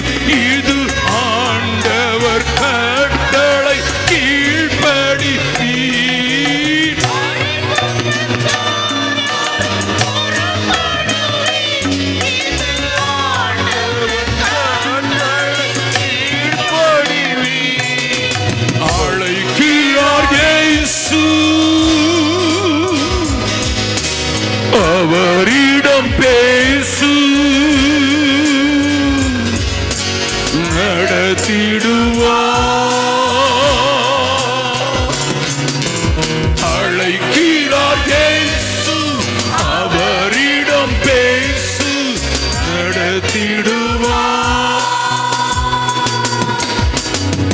ரெண்டு விதமான அழைப்பை கொடுக்க போகிறேன். ஆண்டவர் என்னோடு கூட பேசிவிட்டார் brother. When he calls me for his service, I will step out. அவருடைய வேலைக்கென்று என்னை பிரிப்பார் என்றால் நிச்சயமாக ஒப்புக் கொடுக்கிறேன் என்று சொல்கிற முதல் அழைப்பையும், தெரியாமல் வாழ்ந்து விட்டேன், மத மார்க்கத்தின் சம்பந்தத்தோடு தான் வாழ்ந்திருக்கிறேன், சீஷனாக மாறி ஆவிக்குரியவனாக மாறி தேறினவனாக மாறுவதற்கு என்னை ஒப்புக் கொடுக்கிறேன் என்று சொல்கிற இரண்டாவது அழைப்பு. இங்க இருக்கிற சிலரோடு கூட தேவன் தெளிவா பேசிட்டார். There is no need for another call. I am not calling you to Bihar. நான் பீகாருக்கு அழைக்கவில்லை. தேவ காரியத்திற்கு காலடி வைத்து முடியாக என் சுகத்தையும், என் கல்வியையும், என் செல்வத்தையும், என் எதிர்காலத்தையும், என் சுகத்தையும் தருகிறேன் என்று சொல்லுகிற ஒரு கூட்டம். இரண்டாவதாக, நான் தேறினவனாய் மற்றவர்களை ஆயத்தப்படுத்துகிற மகனாக மகளாக மாற விரும்புகிறேன் என்று சொல்கிற இரண்டாவது அழைப்புக்கு செவி கொடுக்கிறவர்களை தேடி தேவன் வந்திருக்கிறார். எல்லாரும் கண்களை திறக்கவே கூடாது. முதலாவது, கர்த்தர் என்னை அழைப்பார் என்றால் எவ்வளவு பெரிய வேலையில் இருந்தாலும், எவ்வளவு எத்தமான மோசமான சூழ்நிலை இருந்தாலும், இதை என்னை ஒப்புக் கொடுக்கிறேன்னு சொல்றீங்க மாத்திரம் வலது கை உயர்த்தி காண்பிக்கலாமா? I am willing to obey. I am willing to step out. ஒரு திரள் கூட்டமான மக்களுடைய ஒப்பு கொடுத்தலை பார்க்கிறார். கைகளை கீழே போட்டுக் கொள்ளுங்கள். இப்பொழுது ஐயா, என்னுடைய ஆவிக்குரிய ஸ்கேன் எடுத்துட்டீங்க ஐயா, தெளிவா எடுத்துட்டீங்க ஐயா, நான் எங்க இருக்கேன்னு காட்டி கொடுத்துட்டீங்க. ஆனா தேர்னவனா நான் எந்த மனிதனையும் தேறினவனாக விரும்புகிற அந்த பலத்தோடு போராடுகிற வார்த்தையும் ஆவியானவருக்கு என்ன ஒப்பு கொடுக்கிறேன். I want to be matured. I want to go with authority and power as Jesus lived in this world. வானத்தின் கீழே சகல அதிகாரமும் அதற்கு கொடுக்கப்பட்டிருக்கிறது சொன்ன அந்த ஆண்டவருடைய கட்டளை நான் தேறினவனாக மாற வேண்டும் என்பதை புரிந்து கொண்டேன். எந்த மனுஷனையும் நிறுத்துவதற்கு வாயஞ்சிக்கிற அந்த வல்லமை புரிந்து கொண்டேன். I want to be a matured person. அப்படி சொல்லுங்க. ரெண்டு கரங்களையும் உயர்த்தி காண்பிக்கலாமா? கிட்டத்தட்ட 2 கேள்விகளுக்கும் ஏராளமான பேர் ஒப்பு கொடுத்திருக்கபடியால எல்லாரும் எழுந்து நின்று, தந்தேன் என்ன இயேசுவே, இந்த நேரமே தந்தேன் என்னை இயேசுவே, இந்த நேரமே தந்தேன் என்னை இயேசுவே, இந்த நேரமே உமக்கே தந்தேன் என்னை இயேசுவே, இந்த நேரமே உமக்கே உந்தனுக்கே ஊழியம் செய்ய தந்தே என்னை தாங்கி அருளும், தந்தேன் என்னை தாங்கி அருளும். ஒன்றும் இல்லை நானையா உம்மாலன்றி ஒன்றும் செய்ய, ஒன்றும் இல்லை நானையா உம்மாலன்றி ஒன்றும் செய்ய. எந்த இடம் எனக்கு காட்டினும் இயேசுவே அங்கே இதோ போகிறேன், இயேசுவே அங்கே இதோ போகிறேன். தந்தேன் என்னை இயேசுவே, இந்த நேரம்